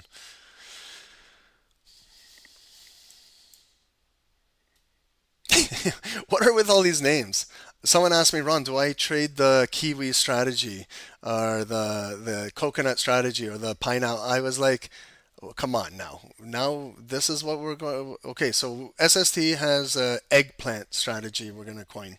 We're going to join in these strategies with all these fruits and vegetables.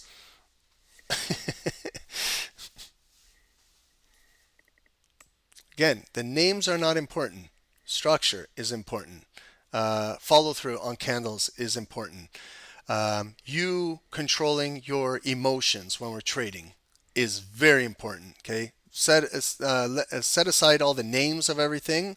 You can learn all the names you want, but if you don't master psychology or your mindset, you're going to struggle as a trader. It doesn't matter how many concepts you know. It doesn't matter how many strategies you know. If you can't control your emotions when you're trading, who gives a shit how many strategies you know? It means nothing. If you can't control your emotions when you're in drawdown, it's tough. If you can't control your emotions when you're having a losing streak, trading is very difficult. If you can't control your emotions, even on good days, it's treating your emotion where you get greedy and you cannot stop and you want more and you want more and you want more, and then you do something real silly and you blow it all away. You got to be able to control your emotions at all times. Okay.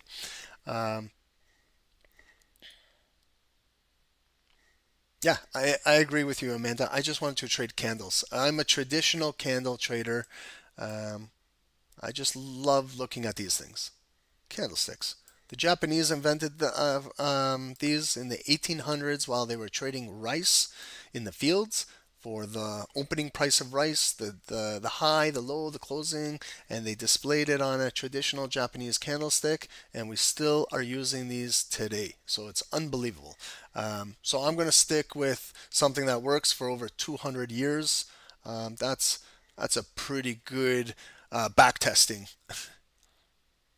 If I can backtest something for over 200 years and it's still working, yeah, it's pretty good. Okay, so what happened? Bullish impulse candle, approach that daily point of interest. Sellers, remember, there's sellers here, sellers here. We got a lot of red volume behind us. The buyers, I respect what they're doing. They're coming up there, push back down, again, trying to come back up, push back down. So this area of interest right here, can see maybe the volume will close red and come back down. So then this box that we originally retested, what if it's a double bottom? Stretch it into the future. Maybe the sellers come back down red, red, red, right back down into this green box. And then we make our way back out. So if you're still staying with buying the lows, buying the dips, buying the pullbacks, stick with being patient and wait right here. If it's not right here, it'll probably be right here, because then there you got your trend line still intact. There you got your bigger green box. If this zone, make mental note, still has not been tested. Remember, it was red the entire call, and this is the first volume that's actually closed above. So we have not tested this yet. Sometimes it tests it right away. When the candle breaks out, it comes right back down and tests it, and then respects it and goes. We still haven't even tested it yet. So maybe later on, we're going to eventually maybe come back down and test this. And then that might be a good opportunity again to maybe look for buys, buy that, and then continue to take it up to take out this heavy, higher time frame resistance. Yellow, daily. This is a critical daily level. If I show you the daily candle, let's look at the daily candle so then you can know exactly what I'm talking about, where we're coming back up to. So these are our daily candles. Okay, remember where I got this yellow line from at the start of the call. So in case you're asking, where did Ron get this yellow line from? Right here. Remember we were doing our, when the day opened, it came down, made our low. We came back up, we filled so far up to yesterday's high, yellow line, point of interest, 2500, we're above it. We came right back up to, again here, this yellow line, 2505, 2504, body. We got nice daily volume above it now, and we're continuing to fill. Remember, we've already hit our daily high, but when we started this call, this was a wick that was coming down. Okay, but this other yellow line is right here. We've got a body here on August 20, a body here on August 21, a retest rejection on August 22. So the volume now is going to trade in this area. Hopefully we see buying volume continue to get above this yellow line and fill its wick. And then we'll see. Will it go attempt for that high of the day? Or will it just kind of consolidate in here? So this is where I would be watching today's daily candle. That's going to close in 3.5 hours to see how gold might be closing going into NFP tomorrow. Will it close above these critical levels? We're not too far from all-time high. Okay, we're not too far off of all-time high. So tomorrow's NFP is going to be real interesting. We're probably going to have maybe a new all-time high, or it's going to be flush to the downside. But we'll see. Okay, so that's where I get all of these lines. I know it looks real ugly right now. I'm going to admit that it is really ugly. But when you go into the lower time frames, you can stretch everything out and then you see it in a more clear perspective. Okay, so that's where we're trying to drive to up here.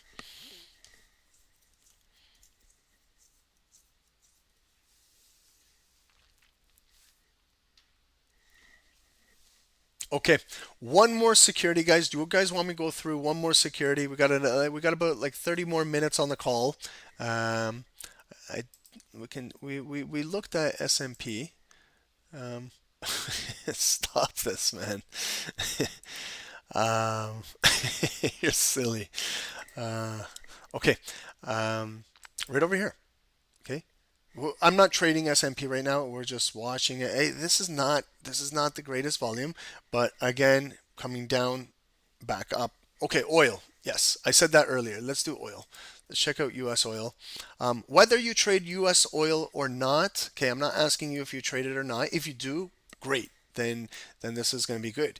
If you don't trade it, then at least you can learn again how to maybe look for a top-down analysis.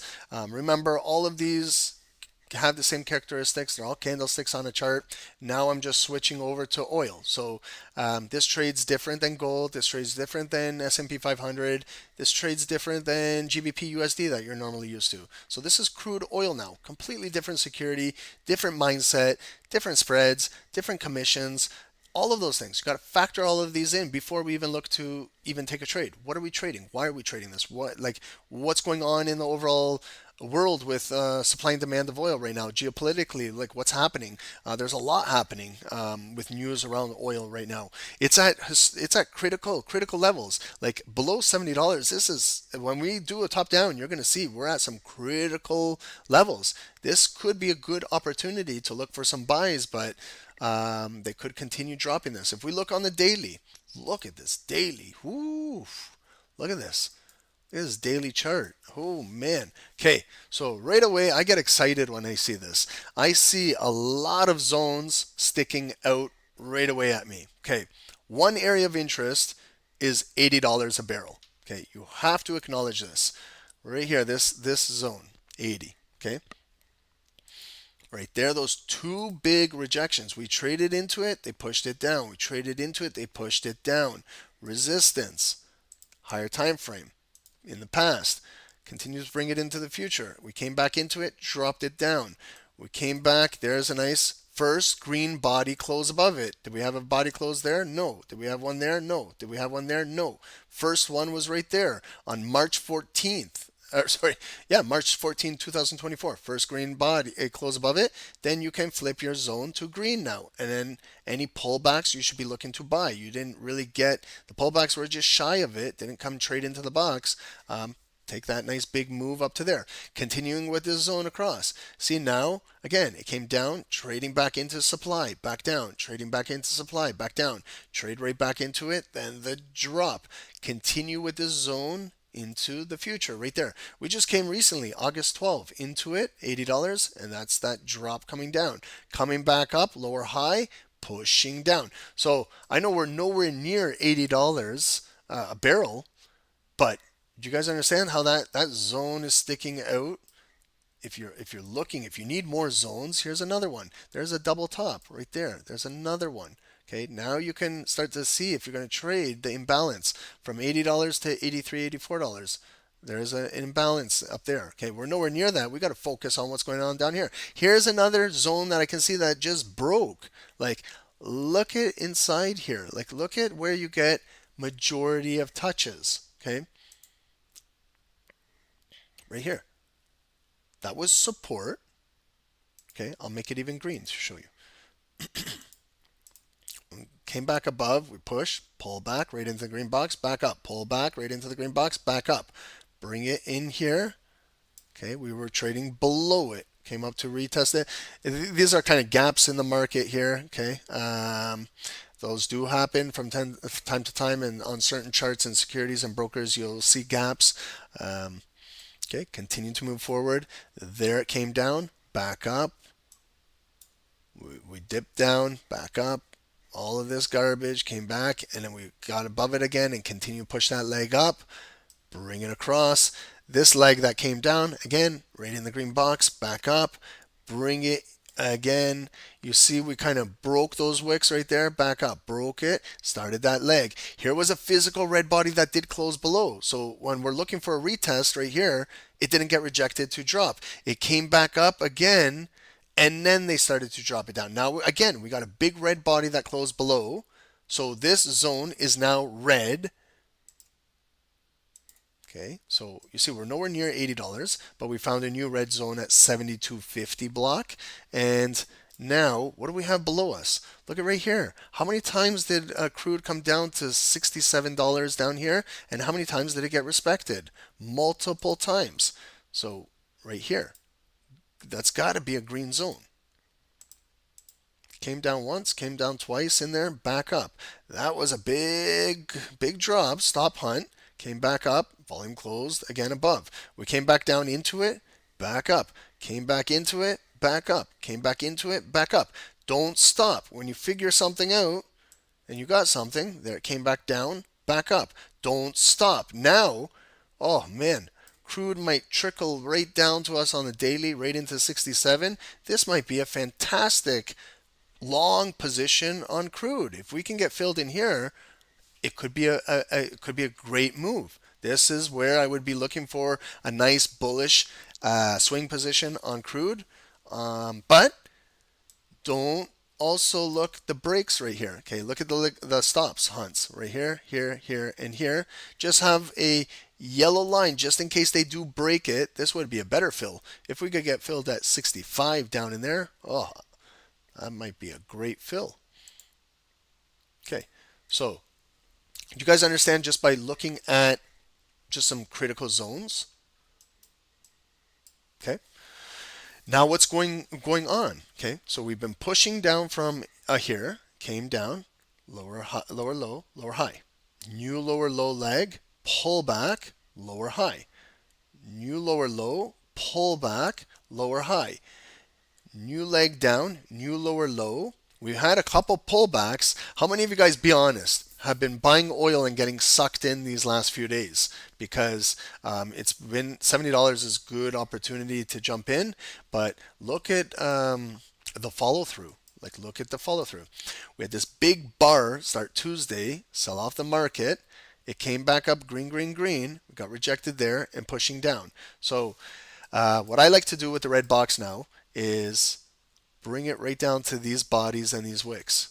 So this one right here, this is where I kind of adjust and manipulate my own zone right now there, and then I bring it down from the top a little bit to kind of be more in line with the volume going on right now. Maybe I bring it a little lower to get it below those two bodies.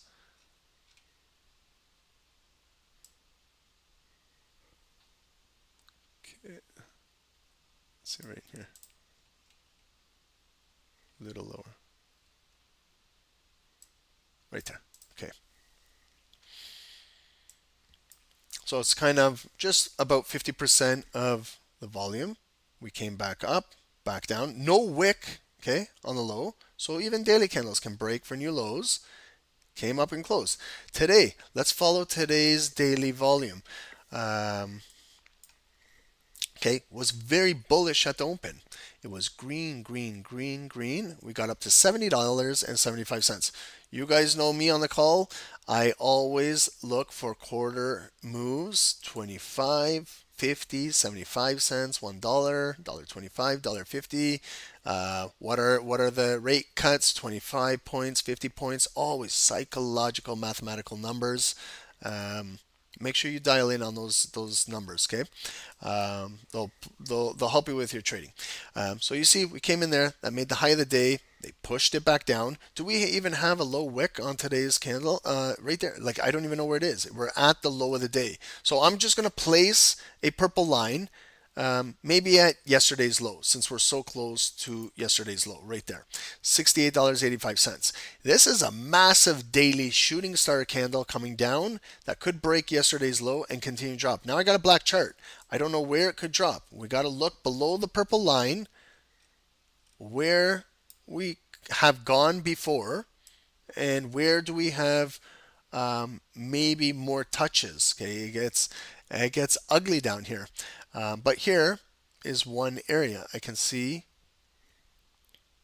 right here. I place the yellow line again. Daily point of interest. These are daily. There's kind of a break of a close. There's a body. There's a body. I get two touches of wicks right there. More importantly, I get a wick touch right there on Tuesday, December 12. That respected 68 and a quarter. Okay, you know those quarter moves I keep telling you about. Maybe that could be one, but there's also one above us right here. Right here, 68, 60, maybe right in here. The reason why I'm placing it right here, that body open. I got a body right there and a body right there. And this is kind of congested in here. So now I got two zones and levels that price could come down to. Do we need to look at daily RSI to tell us that we are low, but we're not oversold yet? Daily RSI is 34. This could continue to sell. If you're buying against this, you're buying against a lot of higher time frame selling pressure.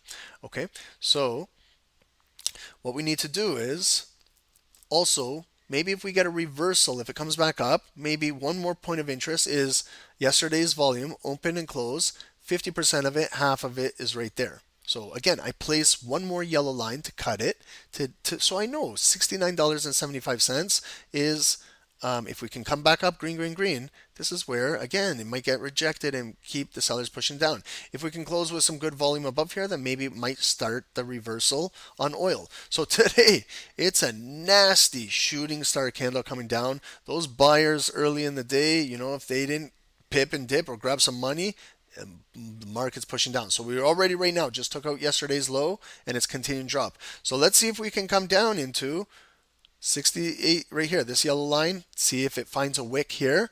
If it can't, we might find a wick at 68 and a quarter. Okay, so daily is very bearish. If you tell me today is bullish, I know you're joking. Like, I know you want to be funny, but if you tell me today is a bullish candle or anything about this move is bullish, I know you're exaggerating. Let's go into the hourly. Okay, hourly. Where did this whole thing develop? So down in here, Wednesday, that was yesterday's low. We came back up. It was strong. Good recovery here at $69. Came back up right there, 10 a.m. Okay, we had crude oil inventories. We had some U.S. news around this time. See how they gap up the candle. So just following, it was a real strong 10 a.m. open. It was green, green, green. Made the high of the day. We closed. We closed relatively close to the high. And then look at what they do. Like look at where we closed. We closed right here, $70.50 on the dot. They gapped it up and they opened it at $70.58 and just drove it up a little bit. We didn't take out the high. And what do they do? This is the start of a bearish engulfing candle. When you get clues that they gap it up, they're coming up here to grab those last bit of orders up there. They're greedy and they want to grab every single last bit of those orders from $70.50 to, they gap it up to 58. That's 8 points, and then up to there, and then they start to slam it down. Okay, so if you don't know what a bearish engulfing candle is, this is a lesson on how a bearish engulfing candle can be created. Yes, they are created on a close of a candle and they directly open right there and start dropping. But if you see these gap ups, psychologically, your brain should be telling you something. You know that they're manipulating the market to come up there and grab that money and to slam it down. Do you guys understand that? If you do, you're going to start to polish up your scalping skills and things like that. It will really, really help you out. Okay?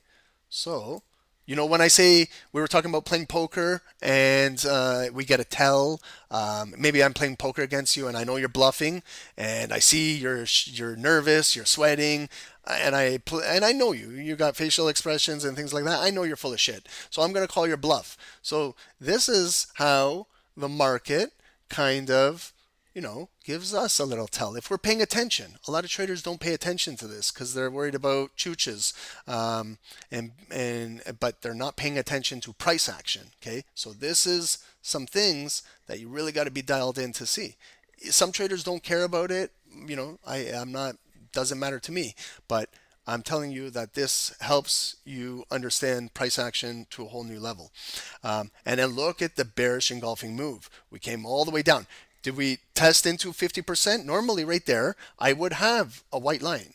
Okay, we're on the hourly. So if I know it's after the fact and everyone's going to say, oh, Ron, after the fact, but I do this on a candle by candle basis scalping. So I'm sure I would have done this on the hourly if I was an hourly trader. I would have seen it closed up there and then I would have placed a marker line right here at the white. Okay. And then as this red candle was coming down, I would have liked to seen a wick here respecting this and go back up. Then I know that the buyers are for real and they're going to break the high of the day. It didn't and materialize there. So then what's the next logical area it could come down to? Right here where it opened. The yellow point of interest. Did we find a wick there and come back up? No. This was a strong bearish candle that, look, it closed below hourly structure right here in the market. Where do we have hourly structure? You can clearly see it. I'm going to go right there. White line, okay? Yeah, I was trying to get it under there, but I get more touches there. I get a touch there, touch there. There's where the volume closes above. We continue push. There's a pullback, holding, going back up. There's a retest of the white line back up. There's a retest of the white line back up. There's a real nice retest of the white line back up. Start that big move. But look at now. There's the candle that came back up. Look at where this hourly candle, 11 a.m. closed, right near the low. It was green, green, green, but we're still staying below this key yellow line. And they continued to push it down, came down, right back down to this structure, low of the day, and go back up. But look at that, just that little bit of volume, that red volume closing below here. I know it's now closing below this critical support line. So again, a zone. If I need to find a red zone and continue, I use the white line as reference and look at how they started 1 p.m. with an ignited bearish candle. So this is where I start to create my zone. And then you see these two bodies right below there. See how I grab those? Okay, I'll use neutral so you guys can see this as neutral. Do you see that, guys? Please, please, please pay attention. We're going 3 hours here strong.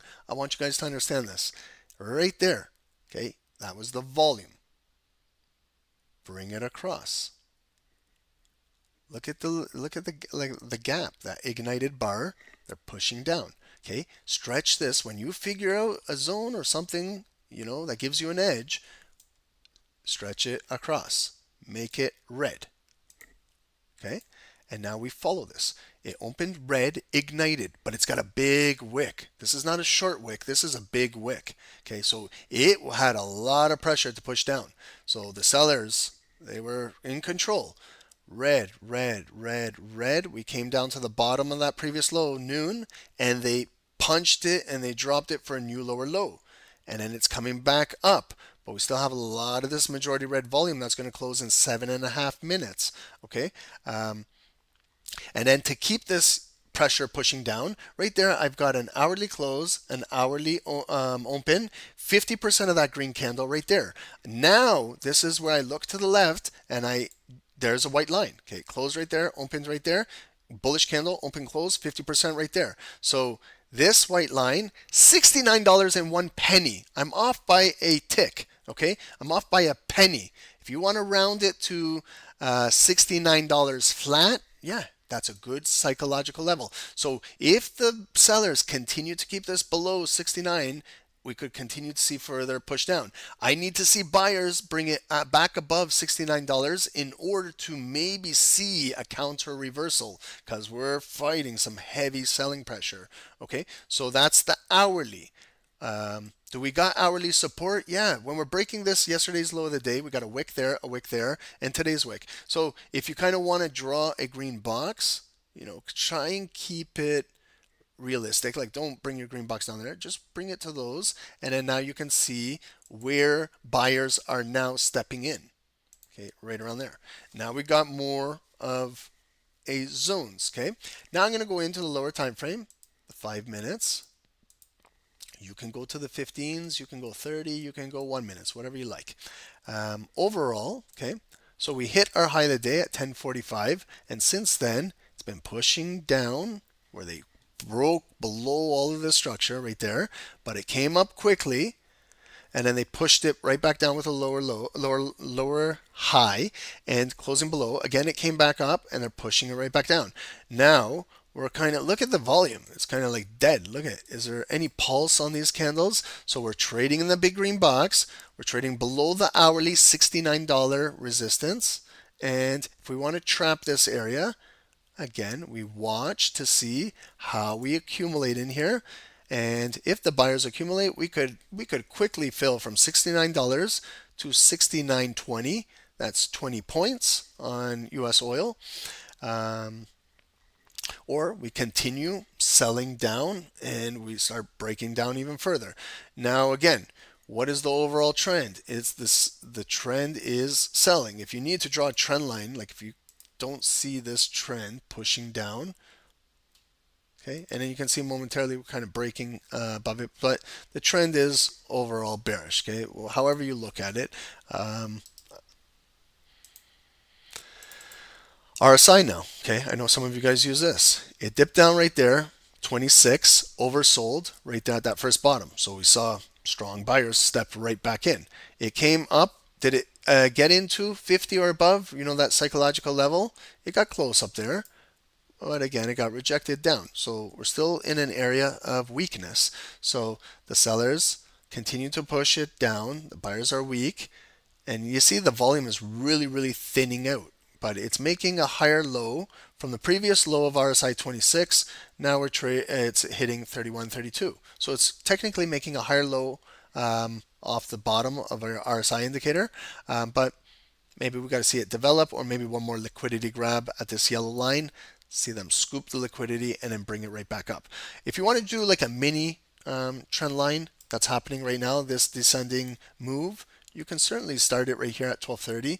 And just to keep you from buying until we get follow through or confirmations that it closes above here. Okay, so what I would do is, if I'm looking to maybe just buy and get 20 points up to there and judge what happens up here just to fill this imbalance on a quick little scalp, I'm going to put a alert at $69 on my chart, create it. When the green volume comes up there, I'll get an alert, and then I watch what's happening up there. Is my intuition to take an impulse breakout? How it's been building the structure below? Is there liquidity grab? Did they come out FU candle down to the low and bring it back up? Time and place. What I was saying about gold for impulse candles, or do I wait for physical close, retest, pullback? Things like that, of that nature. Okay, a lot of things. But guys, yes, that is oil. Okay, Juanito, for you, bro. Hopefully it helps out. I wouldn't be forcing buys right now because you see the buyers are trying to get pushed back down. Buyers are trying, they're getting pushed back down. Buyers are trying, getting pushed back down. Buyers are coming in again, but there's no real volume right now. Okay, so not the best to be trading. Okay, let's just go back to gold. I see some of you guys are saying, Ron, check out gold. Yep, gold. Okay, nothing has broke. Oh, did we get a second retest? Hey. What was this? Red bar at 135. Red. Did we get a tweezer bottom low right there? Who caught that? Anyone in the group catch that? Did anyone have a pending buy sitting there? And you have zero drawdown and you're in profit? There was the retap. Did it come down and tap this? No, because structure, the depth of market is building right here. It's building at our white line, hourly 1H, point of interest, support. That's why, guys, get in the habit of taking some time to do a thorough top-down analysis. Because if you do it properly, you're setting yourself up for success for the entire day, because you've got your zones established, you've got your higher time frame of reference, and then you can just scalp the markets as you please. You're going to make some mistakes here and there, but the majority of the time, if you respect the trend and you're patient and you're disciplined and you're allowing the pullbacks to come to you naturally, see sometimes how you can get in right at the best position available. It doesn't get any better than that. And so you're not buying the high right now. You are part of the high.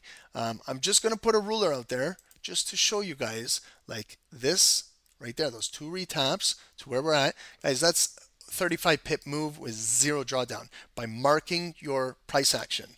And a couple of those trades a day, life is good. Okay, now continuing. This candle is closing in 45 seconds. We have a breakout. It's breaking our daily point of interest resistance. Our daily candle is pushing. Our hourly is looking fantastic. Real nice follow through. So if this closes above, we got to make this red box momentarily green, because it might come tumbling down. Red. And then again, it might retest this and go back up. This might be an entry to get a retest. So it's closing 19 seconds. I'm going to make it green right now because I think that this candle will close green unless something drastic happens near the end. And then again, follow the volume. Are we closing near the high? How off of the high? How will the next bar open? Will it pull back? Okay, so look at ignited pop. Okay, they're right at the high. So naturally we should see a continued push. Where to? Look at all the resistance right here. Right here, guys. Right here. Look into all this shit right here, where there's these wicks, body right there, 25, 16, 83. That would be my next zone, like right there. This is where they held the market down. This was this morning at 4:30 a.m. Eastern, going to 5 a.m. Eastern, 6 a.m. Eastern, 7 a.m. Eastern. This is where the fall started at 10:45. So that right there, I would place as a red box as my next area of, you can see right there, the buyers tried multiple times to break it out of there. Again, there's that FU candle. They break it out and then drop it. But look at rate 815 Comex. It came right back up and nice push. So we're continuing to build off of this. Gold traded really nice. Like, this is good volume for gold. And if you just stayed with this trend, okay, we talked from the bottom. You can counter trade the sells, absolutely, but you got to be disciplined to close the trade and get your money, because the buyers are continuing to bring it up. You could have brought that down. You got to be disciplined in the green box, because if you don't, it's coming back up, then you're going to get stopped out on your sells. The buyers are continuing push. We're pulling back, but it's being respected. Everything is being respected on our charts, and we might continue to drive up there, guys. Wow, guys. Okay, I need a break. What is it? 3 hours and 43 minutes. Holy shit. Okay, time flies when you're having a good time. But I'm going to take a little bit of a break, and I got to go grab the kids at school. Can't forget that. But I hope you guys had some fun. Hope you guys learned something today. Maybe you guys grabbed a couple pippies and you guys had a good time learning with me. Tomorrow, guys, is NFP. So we'll have our New York session NFP. I'll come in tomorrow, clean up. We'll clean up the day. We'll recap what's going on. Maybe we'll see some post New York volume Friday going into the close of the weekend. It's been a short week because of the U.S. banks that were closed on Monday. And get us prepared for next week. So, guys, I hope you guys had fun. Gold is still bullish. Again, be careful trying to sell this. I know some of you guys are saying, well, it's got to sell. It's got to sell. No, it doesn't. Maybe we got to wait for it to come up to these zones, and then we see if the seller is there.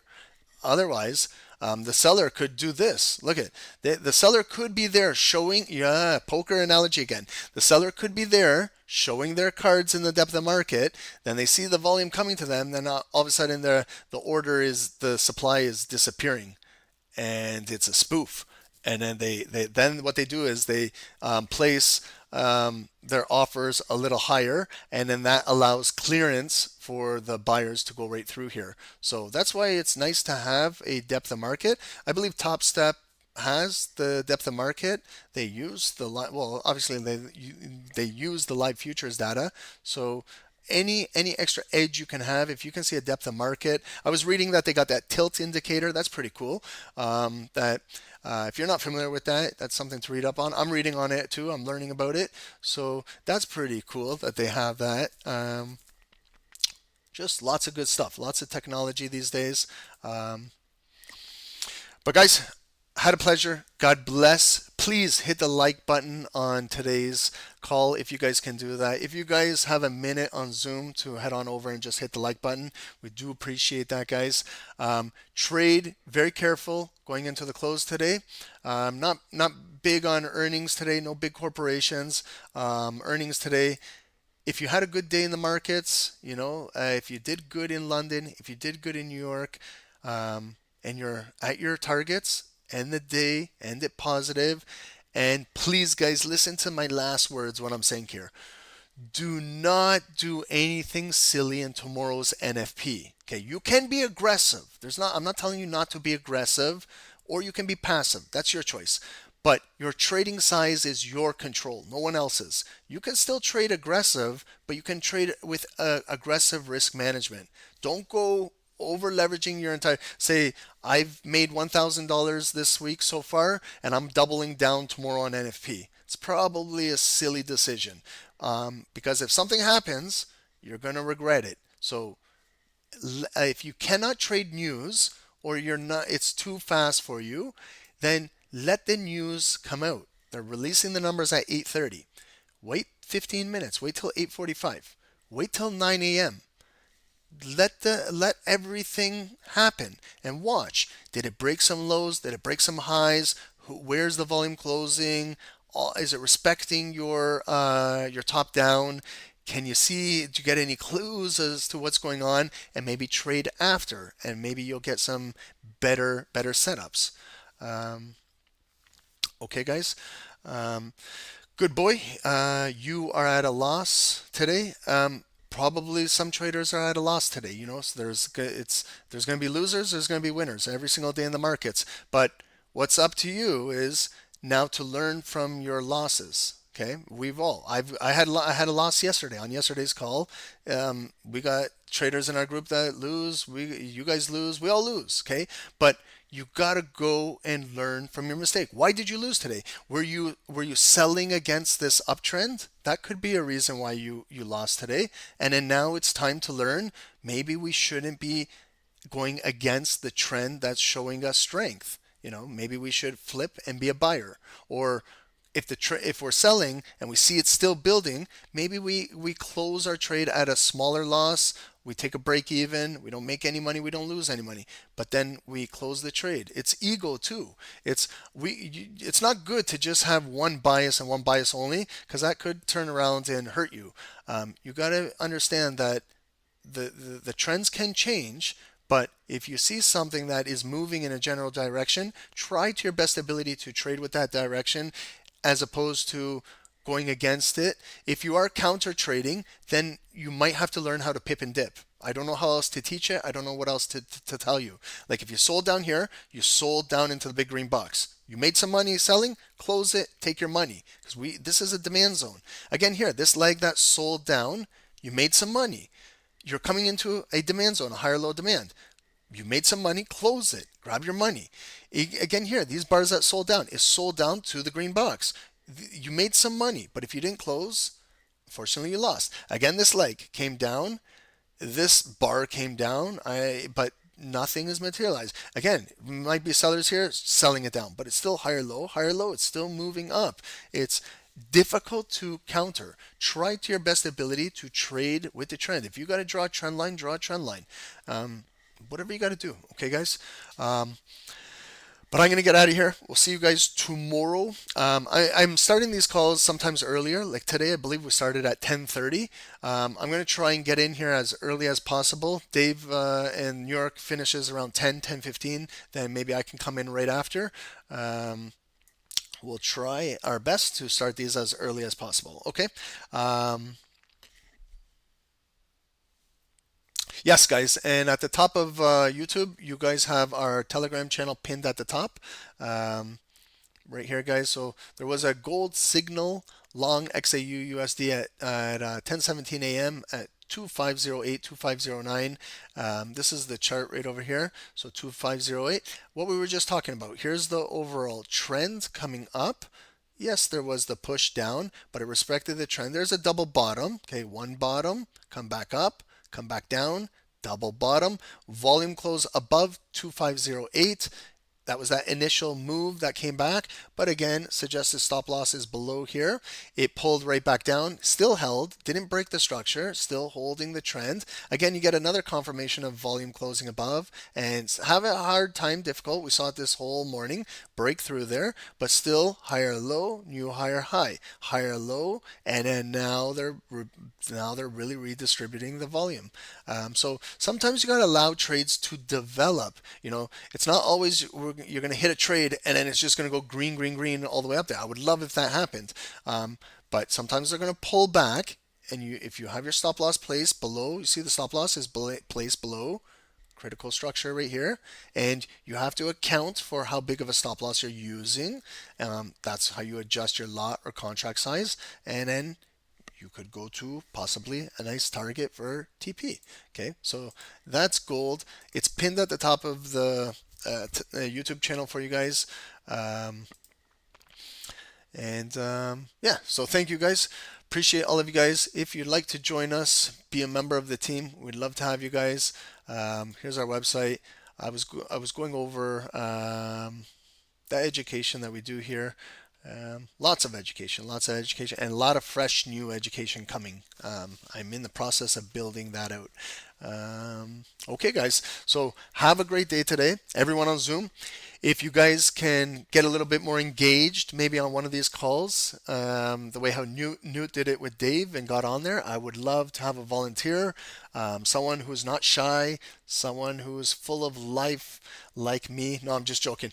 Someone that wants to share their charts and show their way of trading. If you are trading with the change of character, break of structure style, and it's working for you, maybe let us know how you're doing it. I want to ask you questions. You can ask me questions. We can have like a live coaching session. I know there's an audience listening in on our conversation, but we got to pretend that they're not there, and we just have a conversation and we just talk about the markets and make it engaging for everybody.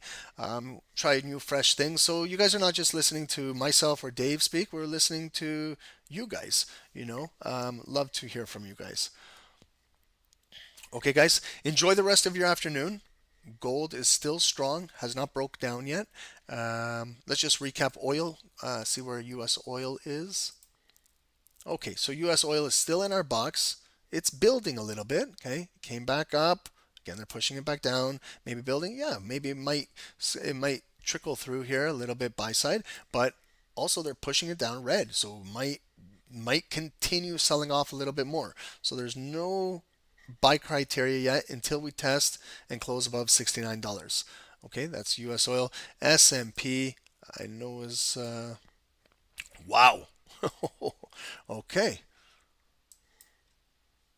Okay, so right here, 50% of that bullish candle where we placed that red line. See how it came down into it, wicked off, came down, big, and then you start to gap, and then move up and break out of here. So nice move.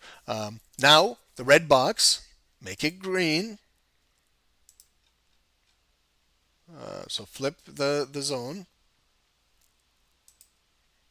Make it green, because now if S&P pulls back, maybe this is where you want to be a buyer, either at the top of the box, the bottom of the box, sometimes right in the middle of the box. Okay, because look right here, there's structure. There was those wicks right there, come into there, where that ignited body started. That might be a potential area to have maybe a pending buy if you are patiently waiting.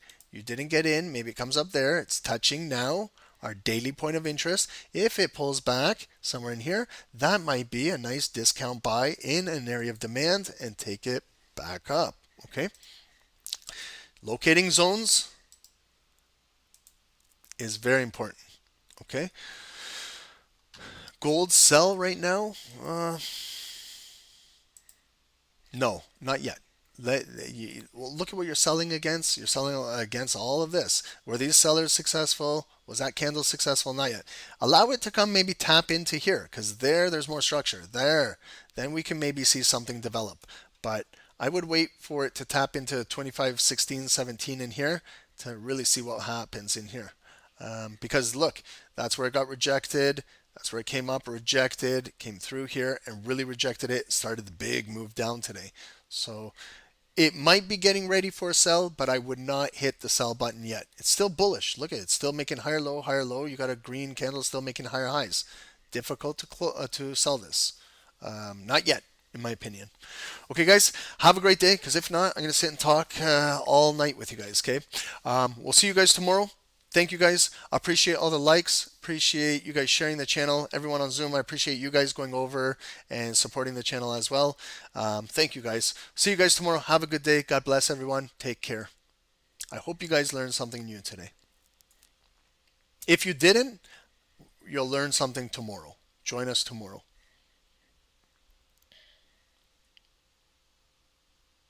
Hey guys, good morning, welcome to the live session of Stocks Never Trading.